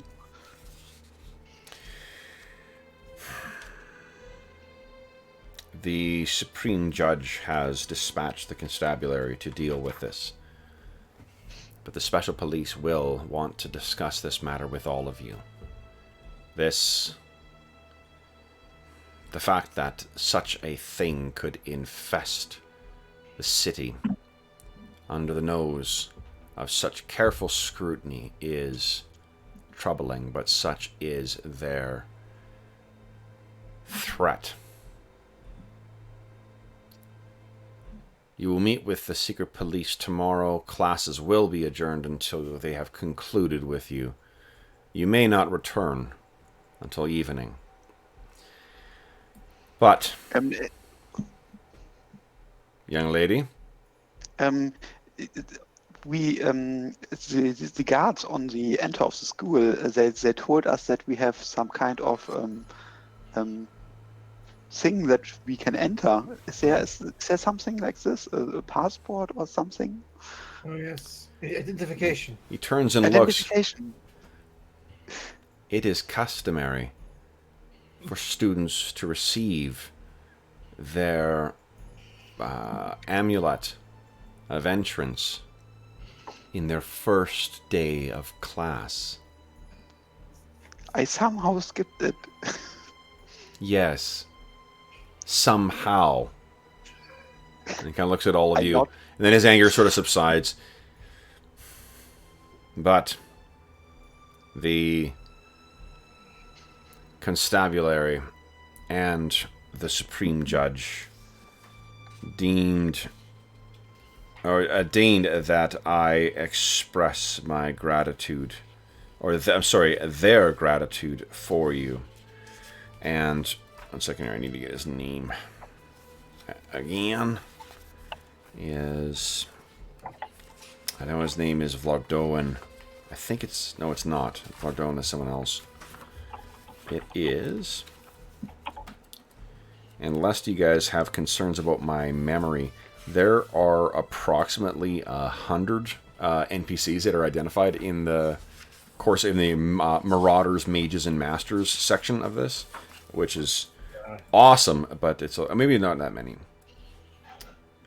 Jarek Viriana, Supreme Judge Viriana, has, and he snaps his fingers, and there's this like disc that floats in, on which is resting several containers, basically, which look like little vials. There are 6 of them, and there is a sack, which is a sack of treasure.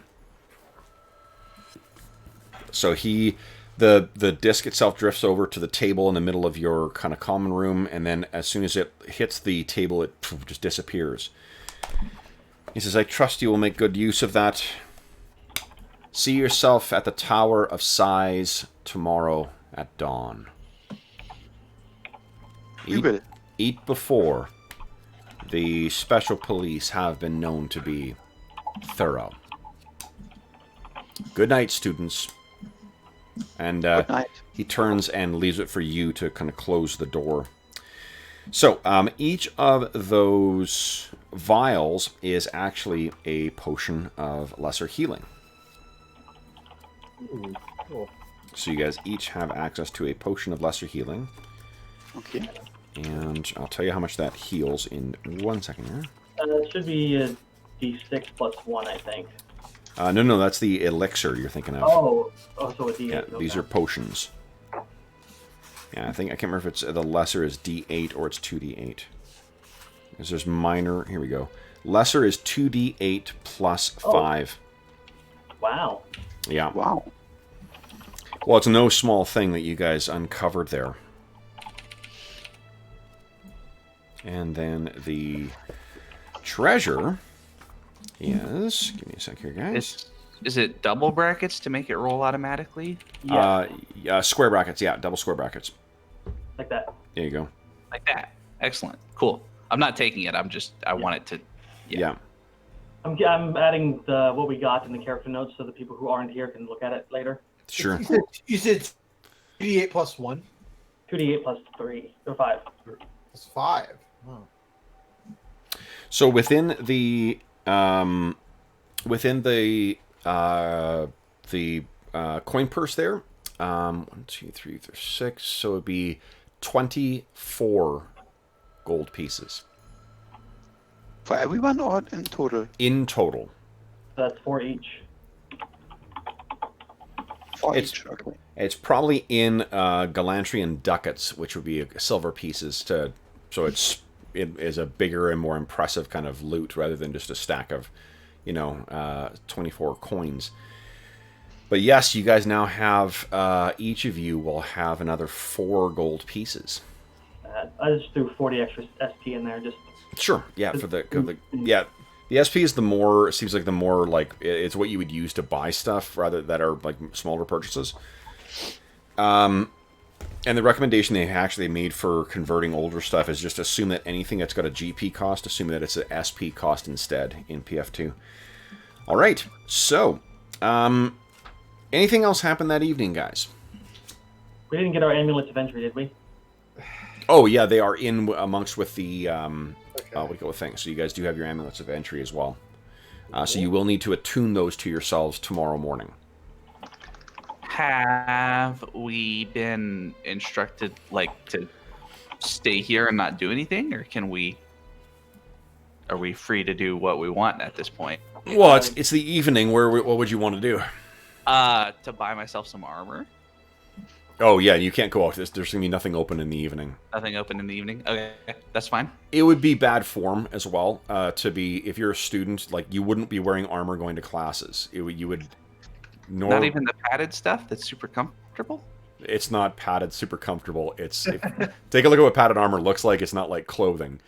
It's armor, so you wouldn't be wearing that to classes. Well, I just meant as much as anything to kind of keep it around in case we end up in needing to go get rid of spiders mode again. Yeah. Yeah. No, like you wouldn't be wearing.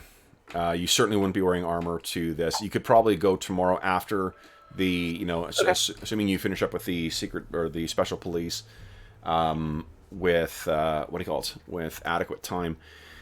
You can probably purchase that on the way back. That'd be a relatively easy purchase, just for wearing it. Oh, you want to use double square brackets, not...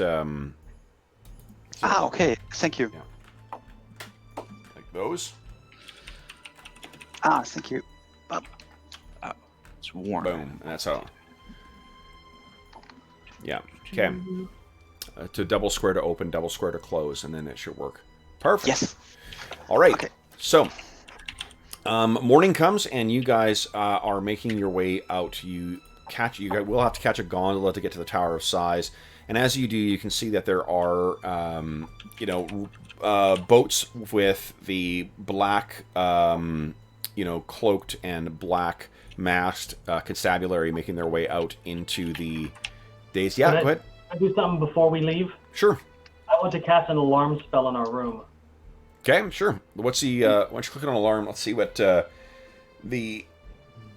dictation, or the dictation, the thing is. And the password to get in is Flinder's Rule. Okay. All right, cool. Is it, excuse me, the mental alert or the audible alarm that you want to go off? Both. Well, it says or. Oh. I'm mental. Mental's good. Okay. So then, Okay, I'm preparing that for today. Alarm goes up here. Rate of enfeeblement goes down here. okay, great. So then, you cast that, and you guys head out for your meeting. You catch a gondola, and as you're, drifting along, there's still the early morning fog kind of hangs in the canals, or the mist, I guess. And as you make your way towards the looming tower, I mean, it feels, while much of Glantri City feels kind of vibrant and alive, the Tower of Size, of course, does not. And you think you can hear the moans of people from within as you get closer. As you make your way, your gondola gets closer to dropping off at the tower. You can see that several gondolas with constables inside go past, and each of them seem to study you guys as you pass them. You make your way into the Tower of Size, and there is a guy keeping watch outside who asks what your business is here. He's dressed in the long, kind of like black, capes that the constabulary wears, and he has the traditional mask on as well too. What is your business here? Valeria doesn't, act aggressive or anything. She just he says, we've been summoned on orders of Supreme Judge Jarek Ferrani to answer questions about an incident. And were you given a name of a constable, or? I don't remember. Just inside, speak to the clerk, and the door opens, and you guys are kind of ushered in. It is incredibly oppressive in here. It feels more like walking into a jail than it does into a precinct, but it does have that kind of there are constables around, and behind this kind of big, elaborate desk, there is an older woman who's working there, who's wearing dark clothes similar to the, or dark cape rather, similar to what the constables wear, only she's not wearing a mask. And she's busy working away on something behind the desk. And the desk is intentionally set up to be about 7 feet high, so you have to all kind of look up to see her. She gives no indication that she's, she recognizes you whatsoever. She's writing away.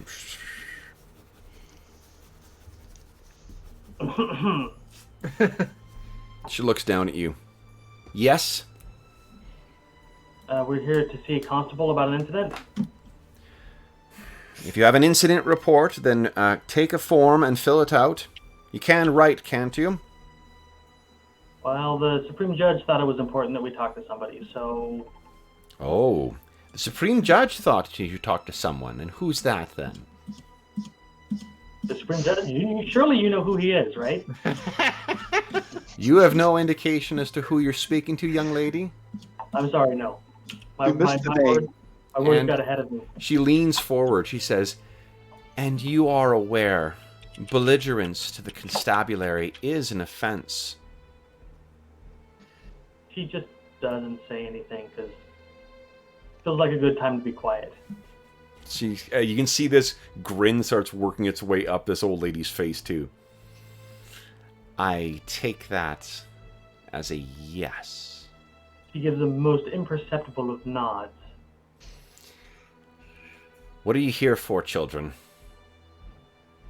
I elbow Juan. We are here, my apologies. We are here to report an incident regarding possibly lycanthrope cell in the city. Her eyes kind of get, she says, "The special police." Oh, yes, that makes sense of it. And she suddenly looks a lot more alarmed. "Well, why didn't you say so?" And she looks down. "Very well." And you hear this, tuk, tuk, tuk, tuk, tuk, tuk, tuk, as she kind of steps down from her desk. And you hear her kind of, speaking to someone in a muffled tone from someone on the far side. And then she comes back up and she says, "Follow the constable." And you hear a clang as one of the doors is opened up.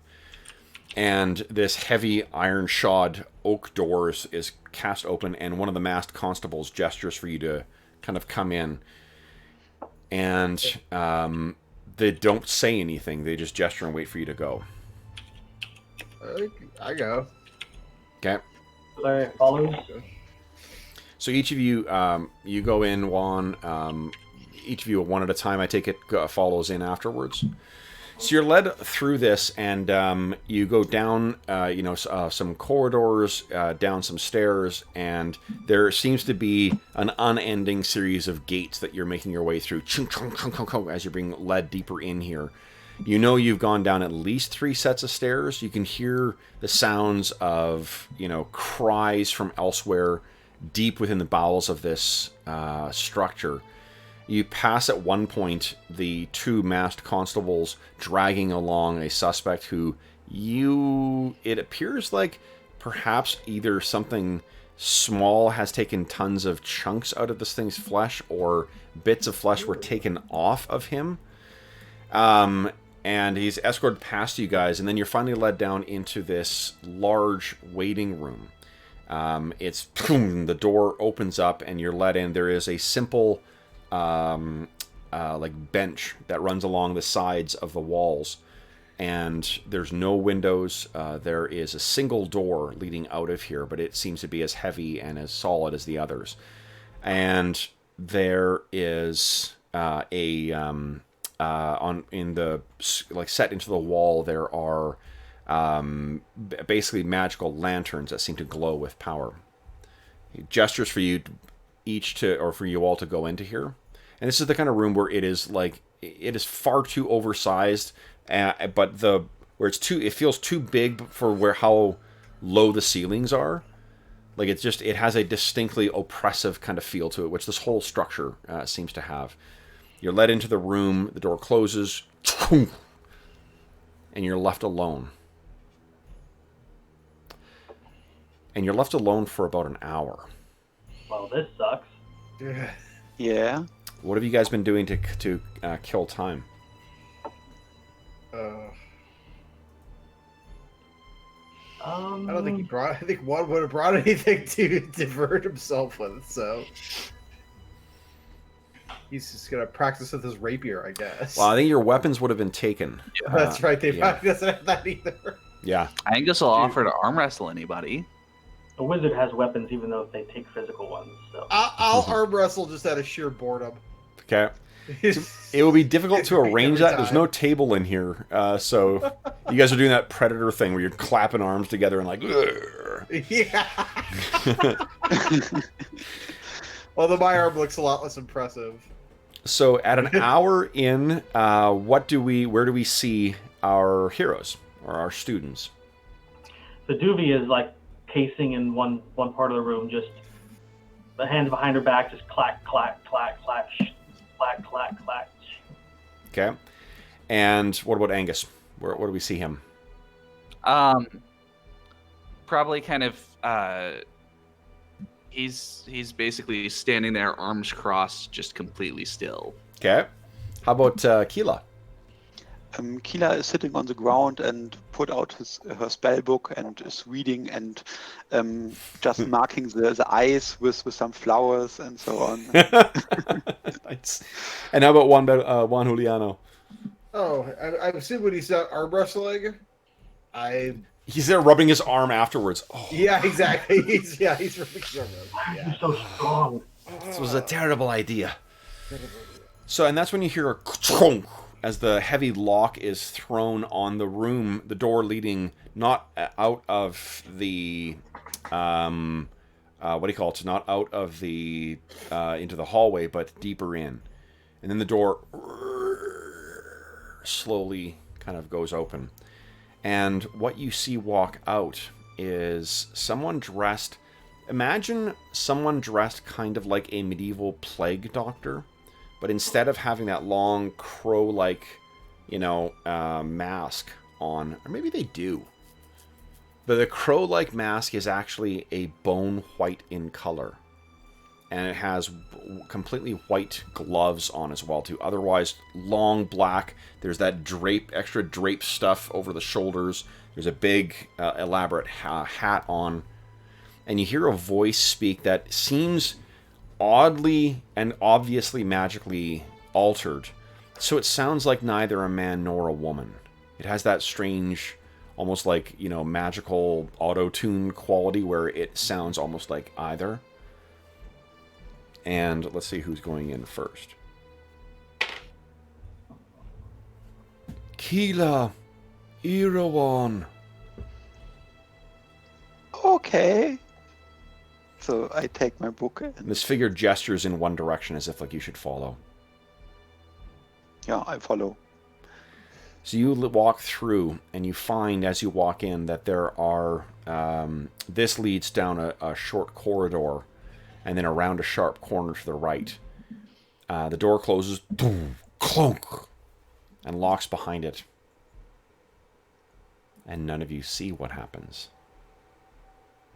After approximately 2 hours, you guys hear the lock, and a door opens up, and two of these forms are helping Keela walk back in here, staggering along. She seems barely able to stand. She's placed down. Keela seems decidedly... The last time you saw her this upset was when you rescued her from that... what do you call it? From that webbing, Juan Juliano. The two special policemen or police officers who walk out. Then another, perhaps the first one you saw, maybe not. It's tough to say because they all seem the same height as well too. And what they say. Valeria, Vaduva. And it gestures. She straightens her back, raises her head a little bit, and marches after them. Again, you guys see them walk away, and that expressionless, crow-like, bone-colored mask studies all of you. What's going on, Keela? Kong, chonk. Keela cannot speak of what happened. Ooh. This time, 3 hours pass. You are now 5 hours without food. I have rations with me. That probably would have been taken. Okay. Yeah. Suck. Chunk. The door opens, and again, one of your classmates is brought out, being held up. Valeria seems to stay decidedly unlike the willful young woman that you normally see, and she's placed down. She won't make eye contact with anyone. The two attendants lead out. Let's see here. An hour longer to break me. The same, or perhaps a different one, stands. Juan Juliano de Belcadiz. And gestures for you to follow. He used your whole long name. Oh. He did. All right, I follow. You go, and this time, 4 hours. Jesus. Angus, it has been 9 hours since you were locked in here. Mm-hmm. Your colleagues seem unwilling or perhaps unable to discuss what's happened. What's going through your mind? I am very uncomfortable, as to be expected. I think I am kind of thinking that maybe they've got these people are smart enough to know that putting them back in here with us after they've experienced it and they won't talk about it is, just starting the process on you. So I'm feeling like I'm getting, and it's been an hour longer every time. Does that mean it's worse for each person? So I'm feeling like I kind of drew the short straw by being the last one. Okay. I thought about that. That's why I rolled a real save for it because. Yeah. So Angus has been trying to be stoic and standing in place for this time. What do we see for his growing agitation? Well, he's sort of after. I assume that Valeria and Keela are not really moving or doing anything at this point. So he starts to sort of pace a little bit, and then at some point he's basically kind of making circuits around the room, just sort of thud, thud, thud, thud, thud, thud, okay. thud. 5 hours pass. And again, let in, accompanied by 2 attendants, and then placed down on one of the benches is Juan Juliano. His shirt is unusually mussed and opened. He seems decidedly disordered from how he normally would catch himself. I'm going to preempt the guy and say, I think you want me next. The what do you call it? The attendants look and they say in that same, unusual voice, "You will come when summoned." They turn and walk out. Oh. The door closes. Chunk. That's unnerving. How about that, guys? 2 more hours pass Wait for the perfect. before 16 hours you have been in the Tower of Sighs at this point. And you hear chunk. The door opens. And that same figure dressed in the long, elaborate black outfit with the white bone mask and the matching gloves says, "Angus McLeish," and gestures. Yep, I'm gonna go with them. So you walk through. The door closes and chunk behind.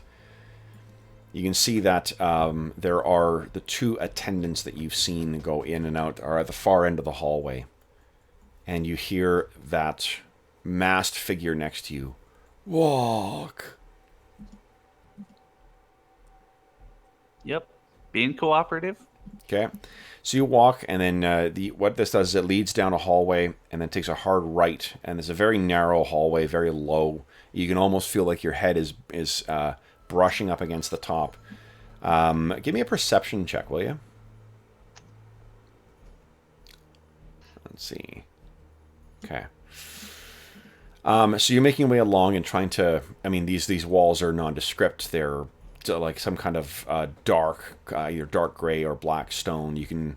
The lighting, in the magical lighting in the wall seems intentionally set or spaced so that you are walking through periods of areas of shadow and areas of light as you're walking along.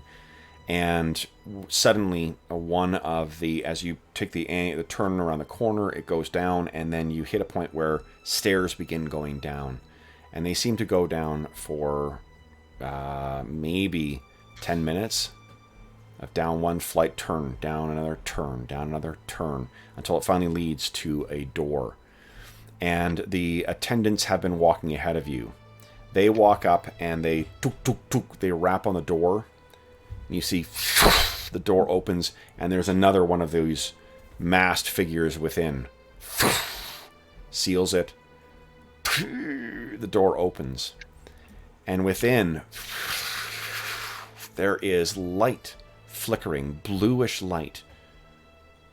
And as you step in here, that you can see on your right there are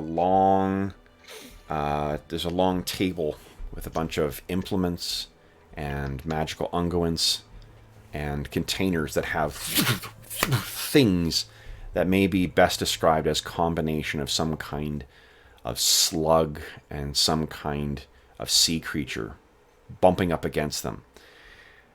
On the right, you can see there is an enormous, complicated mechanical apparatus of some kind. And from it, there are long cables that run up to the ceiling, which is surprisingly high in here. And from the top of the ceiling running down, there is an incredibly elaborate, almost like stalactite that is made of brass tubing and wires and glass, and across which lightning seems to play. The room seems to have a number of other figures not dressed like your interlocutor, who are all dressed in long, kind of like black lab coats, but with white masks, simple, unadorned white hood, basically, like as if you pull a white stocking over your face.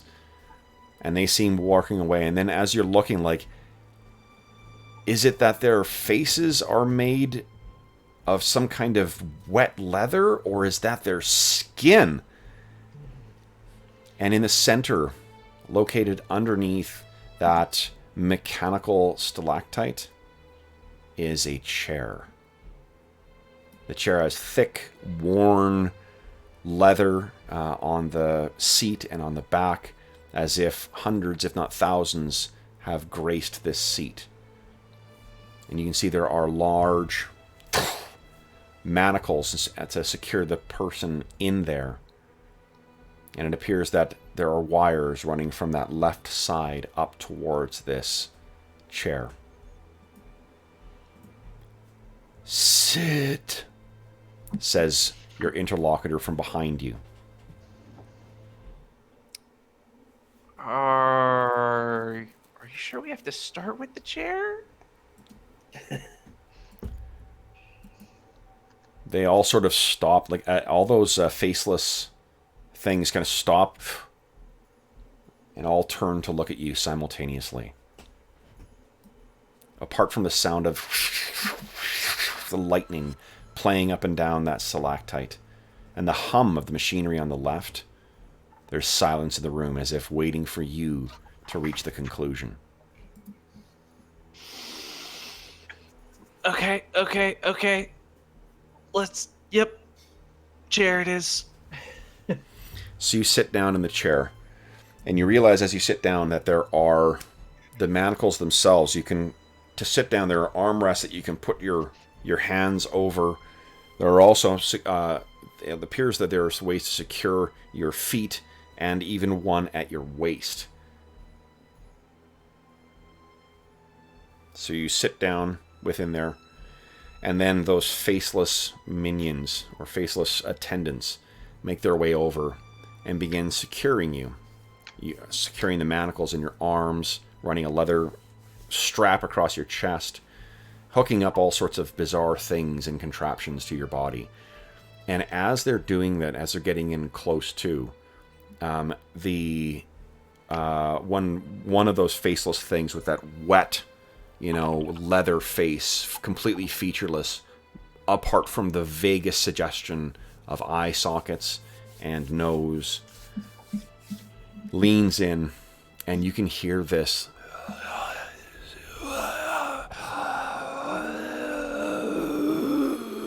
And then it moves away, and that sound is gone. and you are secured carefully in place. And then one of your interlocutors goes and pulls a large lever. The chair seems to begins to rotate and back a bit. You realize as well that someone has placed a strap across your head. You're firmly in place here and trapped. Can I kind of wiggle a bit just to test the straps? Sure, yeah. Give me an athletics check, please. Yeah, you are... I'm not sure. You're a big guy who's a pretty active guy. You know, this has you secured as if, I don't know, like you holding down a toddler.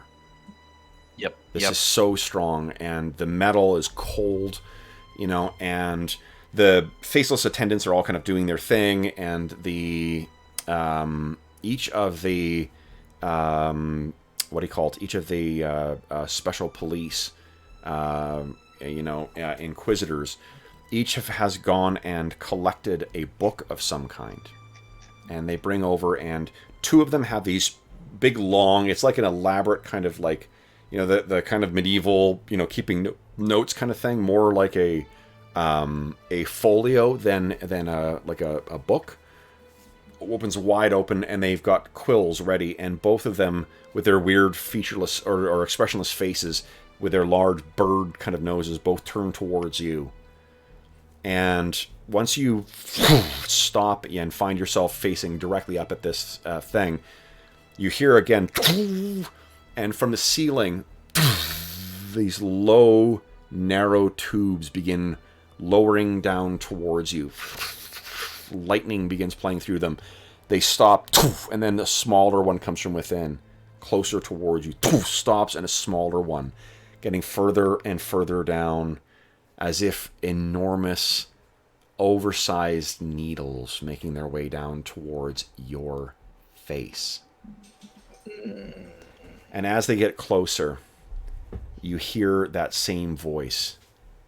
Prepare yourself. Sorry. There's a call. Which one of you left their phone on? You. -2 on worlds. I told you, Greg. So as he goes in, what he says, those things, your eyes, unfortunately, are trained on what is coming down towards you, Angus. Prepare yourself for interrogation. And I think, you tell me if I'm wrong, but can he stop himself from screaming? Let's make a will save. Sure. Put it on the dice. Yeah. And we cut Maybe away. he tries to turn it into a grunt, and it just stays a scream. Yeah. Well, that was my first thing to say. Can't we just talk? What we see outside is we hear his scream, and we see that door leading into this, and our camera slowly pans up the stairs, the direction he came, around the corner, and we fade to black. We then hear the door opens up, and Keela, Juan, and Valeria look up to see Angus led in by the two attendants as well. All three of you knowing precisely what he has gone through now for 6 hours. You have nothing to say. He's led in, and you're placed on the bench, and then without saying a word, the attendants go back out, and the special police member closes the door, locks it without saying a word. It's a matter of minutes that passes before something else. You all, can you bring yourselves to look at each other? Or so everyone is looking down. You hear from a lock from the door leading into the hallway. The door opens up, and this another constable is there. Come, you're free to go. Who is the first among you to stand? I make a will save. Nice. And the Keela's doing pretty well.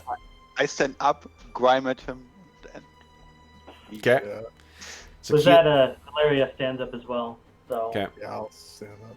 Okay, so you guys all slowly get up and begin shuffling out. You're led up the same, claustrophobic hallways and stairwells until you finally find yourself, and through all those series of gates, until you finally reach the entrance. And Valeria, you spare a look up, and it's the same old woman who's looking down at you, and you almost think there's a look of pity on her face before she then looks back at her work and Valeria straightens her spine at that, and it's like she's not going to be pitied. She just stands up a little bit straighter and forces herself to march out. Okay. Measured steps. So you guys march outside, and you're standing in silence, and at this time rain is falling now. And you'll have to flag down a gondola, I suppose, to get yourself away from here. But do you say anything before, or Can we? You can't really. I think that there are magical reasons why you guys cannot share what you guys have experienced. You all know and remember it. You just cannot bring yourself to speak of it. Well, let's not do that again. And one balcony sort of, flags a gondola. You guys are picked up in the gondola and brought back to the school. So this has been a total of 20 hours. So it is night when you guys are finally delivered, probably approaching dawn, to be honest. You reach back to the great school. As you approach, you can see each of the two armors, standing at the gate, kind of turn and look at you. You guys, who's the first one to present their amulet? I put the amulet and show them. Here. Amulet of passing. Please let me in. Okay. They both look away, and the gate rumbles open, and you guys are able to make your way in. Yeah, and once again, like wordlessly, you guys make your way back to your quarters and collapse into bed. Your classes will start in about 4 hours. Yeah. Man, that's a classic feeling. Yeah. Good thing I went to bed early. It just sucks. I don't think Valeria is going to sleep at all after that. Yeah. So she lays in bed, her eyes wide open, staring up at the ceiling. Contemplating revenge of a bloody sort. Yeah. That was totally unnecessary. You could have just asked me questions. Turns out living in a police state's not great. Angus, what are you feeling? I'm not sure if I may even go through the motions of trying to go to bed. I might just sort of pace around to keep myself awake because I'm worried that I'm going to start screaming again if I go to sleep. Interesting. What about Keela? What's going through Keela's mind? Keela is looking for the first flower she met, and then she treats her, and it's kind of. So she maybe brought a little garden with her, so you're fussing with sort of like the garden box you've got hanging from your garden box. That was the name. I was missing. Yeah. So you're sort of tending with that. And what about Juan Juliano? So do elves? Is this still like the trance thing? They don't sleep; they just go into trance. I can't remember in I can't remember either. PF2. Let's see here. PF2. Paizo did away with that trancing thing, so Yeah. they had it back when 3.5 was transitioning that they tranced, but then they just dropped it. You think they just dropped it? Well, I think as players abused it, like what was supposed to be a cool bit of narrative flourish, it became this like, well, I was trancing, not sleeping, so how come I can't? How come I'm surprised? Yeah. Yep. Exactly. Yep. And that's why the lesson to be learned here. This is why we can't have nice things, because players, DMs are faultless. Yes. Okay, I see nothing about that in here, so I think that you do sleep. Yeah. Okay. Well, in that case, I'm going to attempt to sleep, but I'm going to totally do this thing where I'm like, I turn my back away from everybody as I do so. Okay. I don't know how well I don't know how well I do sleep. Probably not a lot. Okay. Albrecht and Toragana would have gone through the same process as well, but we're not going to role play. I'm not going to have me talking to myself for this stuff, so we can fill in Colin and what do you call it, and Andrew about what happened to them afterwards. But morning comes. Horrible. Horrible. Yeah, I don't know why you guys are so excited about this campaign. It's nothing but terrible shit that I do to your characters. Oh, I'm gonna really enjoy the payback. No doubt. Okay, so then morning comes, guys, and this is your first full day of actual classes. So you head down to what do you call it? You head down to your first, I guess, like the lecture hall. There's probably only 3 lecture halls that are really used, and because there's 3 conclaves. So you head down, and the 6 of you, take your seats within here, and I'm picturing kind of like a Victorian lecture hall kind of thing, where there's like raised, they sit in the kind of like the nave or the bottom of this and lecture, while you guys sit up and around in a series of circular kind of desk formations. You get in there, and you are waiting there for a while before finally someone walks in, and it is an older gentleman who looks like this. That's one heck of a name. And he walks in, and oops, there we go. Valentin Vastramirovich. So he walks in, clunk, clunk, the staff kind of clunking in front of him, and he looks around, and he stops and walks out, and kind of looks in, and then he walks back in again. Clunk, clunk, clunk. Students! Yes. Yes. Oh, I thought we were skipping the conclave because I came here yesterday expecting students, and I found no students. What a surprise for me to find students actually here today. Sorry for yesterday. We were in the tower. Yeah, Valeri tries very, very hard not to grimace at him. Yeah. Very, very hard. Angus not in the fucking mood for this. I just give him a deadpan stare and just cup my mug of whatever warm it is and just wait. Yeah. And I see that none of you seem to have been aware of the custom of bringing your professor treats on the first day. We skipped our first day. Oh, I see. Skipped. Well, I would have thought students already so knowledgeable as to not need the benefit of the mastery of Professor Valentin Vastramirovich. We are, but we were tortured. You were tortured. I'd heard Yes. that you had some problem with pests the day before, but I did not hear that they tortured you. No, the police officers tortured us. The what? What police officers? And his tone very much changes. What do you mean? Can I speak about it, or? You can't tell about the particulars of it, but you probably could get out that it was the special police that questioned you. We had to go to the special police office, and I cannot tell more. But he stops and kind kind of looks around at all of you, and then recognizes kind of like what looks are on all of your faces.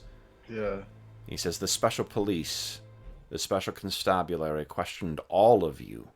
Questioned is not nearly the strong enough word for it. 20 hours. I see. Great, sir.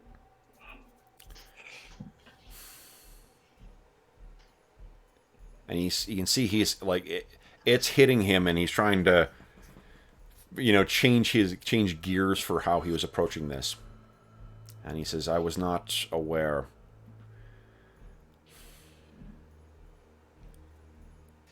Let's try starting again, then. Okay. My name is Professor Valentin Vestomirovich. I will be your primary instructor throughout this. I am not your mentor. I am not your nursemaid. I will be the guide to all matters of arcane. And he gestures, and this flame comes up in his hand, as you see in there. I am a master of evocation, an initiate of the secret schools of elementalism. And he gestures his hand out, and it splits into 6 flames. 6 students begin under my tutelage, and I have yet to see any leave this school. You will all succeed. Your first entry is but the first of the tasks before you, but likely is the most difficult. And he brings it back together, and the flames disappear as they form into one. We will cover magical studies, incantations, rudimentary potion crafting, philosophy, theory, and magical inscriptions.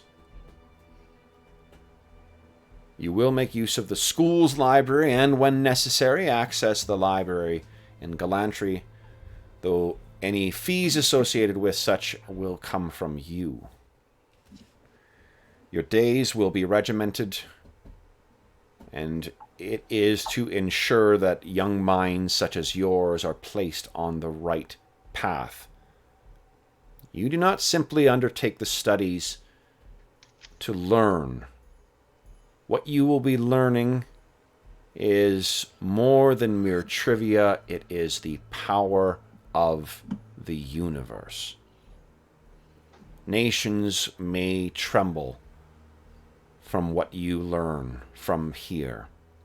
The smirk starts on Valeria's face as she imagines what she's going to do with that, and just turns into a smile. Can I cast Produce Flame? That was what he did to impress Sure, him. yeah. So I had this cantrip in my spellbook for today, and young lady, you had to produce it. You clearly have the fundamentals taught to you by your predecessors, Master or Mistress Irawan. But those are but the crudest of tools that you shall learn. We will make you not craftsmen. We will make you artists. And he taps the ground, and there's this huge conflagration that seems to fill the whole nave of this, and he's standing in the middle of it. I want to learn this. How can I learn? I see you have taken the name Conclave Flinders. Yes. So you may think yourself starting on a wrong foot, and there are those at this school who would suggest that that is the case. What I say is that they fail to recognize that this is but the first step on a very long journey. I trust that each of you will find your footing immediately. Yes? Oh, my Yes. path. Yes, sir. He's taking very diligent notes over like everything. Yeah. That he's saying. It's like he knows he's an evoker, so He wants to suck up to this guy. Okay, so this stuff all goes back down, and is again the flame in his hand. And he kind of lets it, gestures like as if he's like tossing something over his shoulder, and the flame goes and kind of hangs over the end of his staff where those jewels are. Then, first we shall discuss the curriculum, the timing, what will be required of you, and what you should be doing with the time that your instructors will foolishly call free time. Your minds will rarely have the opportunity, if ever, that you have before you. 3 years at the finest school of magic in all the known world. Don't waste a moment. You will use what you learn here for the rest of your lives, and for those who study necromancy, perhaps beyond that. Valeria gives like a high arching eyebrow. He's like, what does he know? He looks around at you all, and then he says, "That was a joke, students. You can laugh." Valeria just Now- looks at him. And he gestures, and what you guys see is that suddenly what kind of spools before you is this scroll that has like a list of your your schedule and the books you need to grab and whatnot that is suddenly in front of you. That will be your curriculum, students. You will have to secure these today, tomorrow. The hard work begins. Any questions? And he moves, his eyes kind of like twinkling with the flame on the end of his staff, looking up at you all. No questions. Good. Students are better to learn than to question. Listen and hear, students. Oh, and I do like sweets. See you tomorrow. He hits the staff on the ground, the flame goes out, and he walks out of the lecture hall, leaving all of you alone. You guys look at each other. Does anyone say anything? Valeria leans forward and kind of a mischievous grin goes across her face. She's like, this is going to be fun. And then, where we can get sweets. as if on cue, every single one of your scrolls suddenly, flaps up and kind of, rolls up into a scroll in front of you guys. You know what you have to do. So, guys, we will leave the session there. And we'll pick it up with the first day of classes in 2 weeks' time. Nice. So, that was syllabus day. yeah, exactly. I was gonna say something. To remember that we must buy sweets. It's also for those, it's a shame actually. Geez, that Andrew didn't make it today. I think he would have appreciated all of the.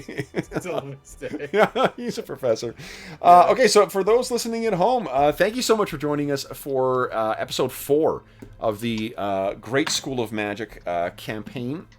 And for those who joined us in chat, I know Flame and Shanti look like they joined us the whole time. Thanks, guys. As always, if you have any comments, questions, or concerns regarding the game, the campaign, or the setting, please don't hesitate to leave a comment in the comment section below. Or if you just want to tell the players how great they did with their role-playing, they would appreciate hearing that in the comments as well. If you want to join us live, be sure to click on subscribe and the bell icon to be sure to be notified when we go live. In addition, you can see on the community tab of the YouTube channel, that's where we post every Sunday night what we'll be playing throughout the week. So if you want to join us, you can plan around that as well. In addition, there is a link in the description of the video to something called Heroes Save Villages. That is the charity fundraising campaign that we have on the channel.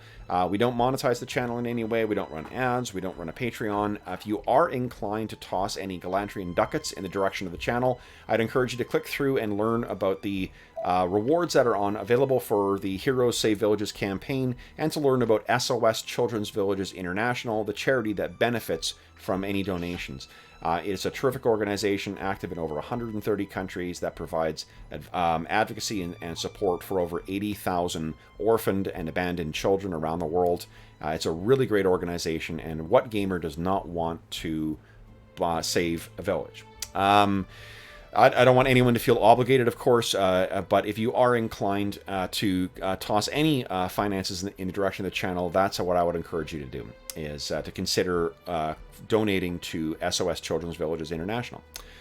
Last but not least, I want to thank my intrepid players/students. So, guys, Brandon, Boto, Arlen, John, thank you so much for joining me on this Sunday or Saturday morning, Saturday afternoon, as far where Boto is. Thanks, guys. This was a lot of fun.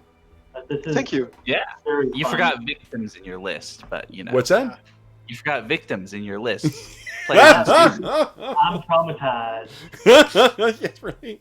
The campaign. It's like, well, I sort of. I'm like, okay, I want this to be Harry Potter by way of Ravenloft. You're pulling it off fairly well. Yeah. Well, you know, yeah. So it'll be. I'm very excited for what you guys have before you coming up.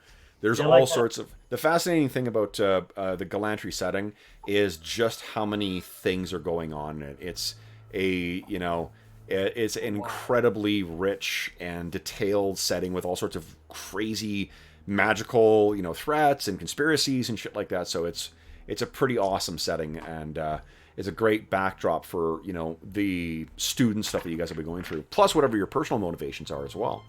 It's also really, really silly. It's really silly, yeah. Canine, the Canine Protection Society is, in the rules as written, is actually the name of that organization. Yeah. I just am calling it the Brotherhood of the Moon instead, because Canine Protection Society is extremely silly. All the terrorist organizations like Elf and Fairy. Elf and Fairy. Yeah. But I love those ideas. Like I think that that may very well, the underlying ideas for each of those things is pretty good. So cool. Anyway, for those listening at home, thanks so much for joining us again. We hope you enjoyed. If you did enjoy, be sure to click like, because I don't know what that does. There's some algorithm magic that goes on with that, but. Anyway, until next time then, for those listening at home, thank you again for joining us live or later, and we will see you again in 2 weeks' time. Until then, happy gaming.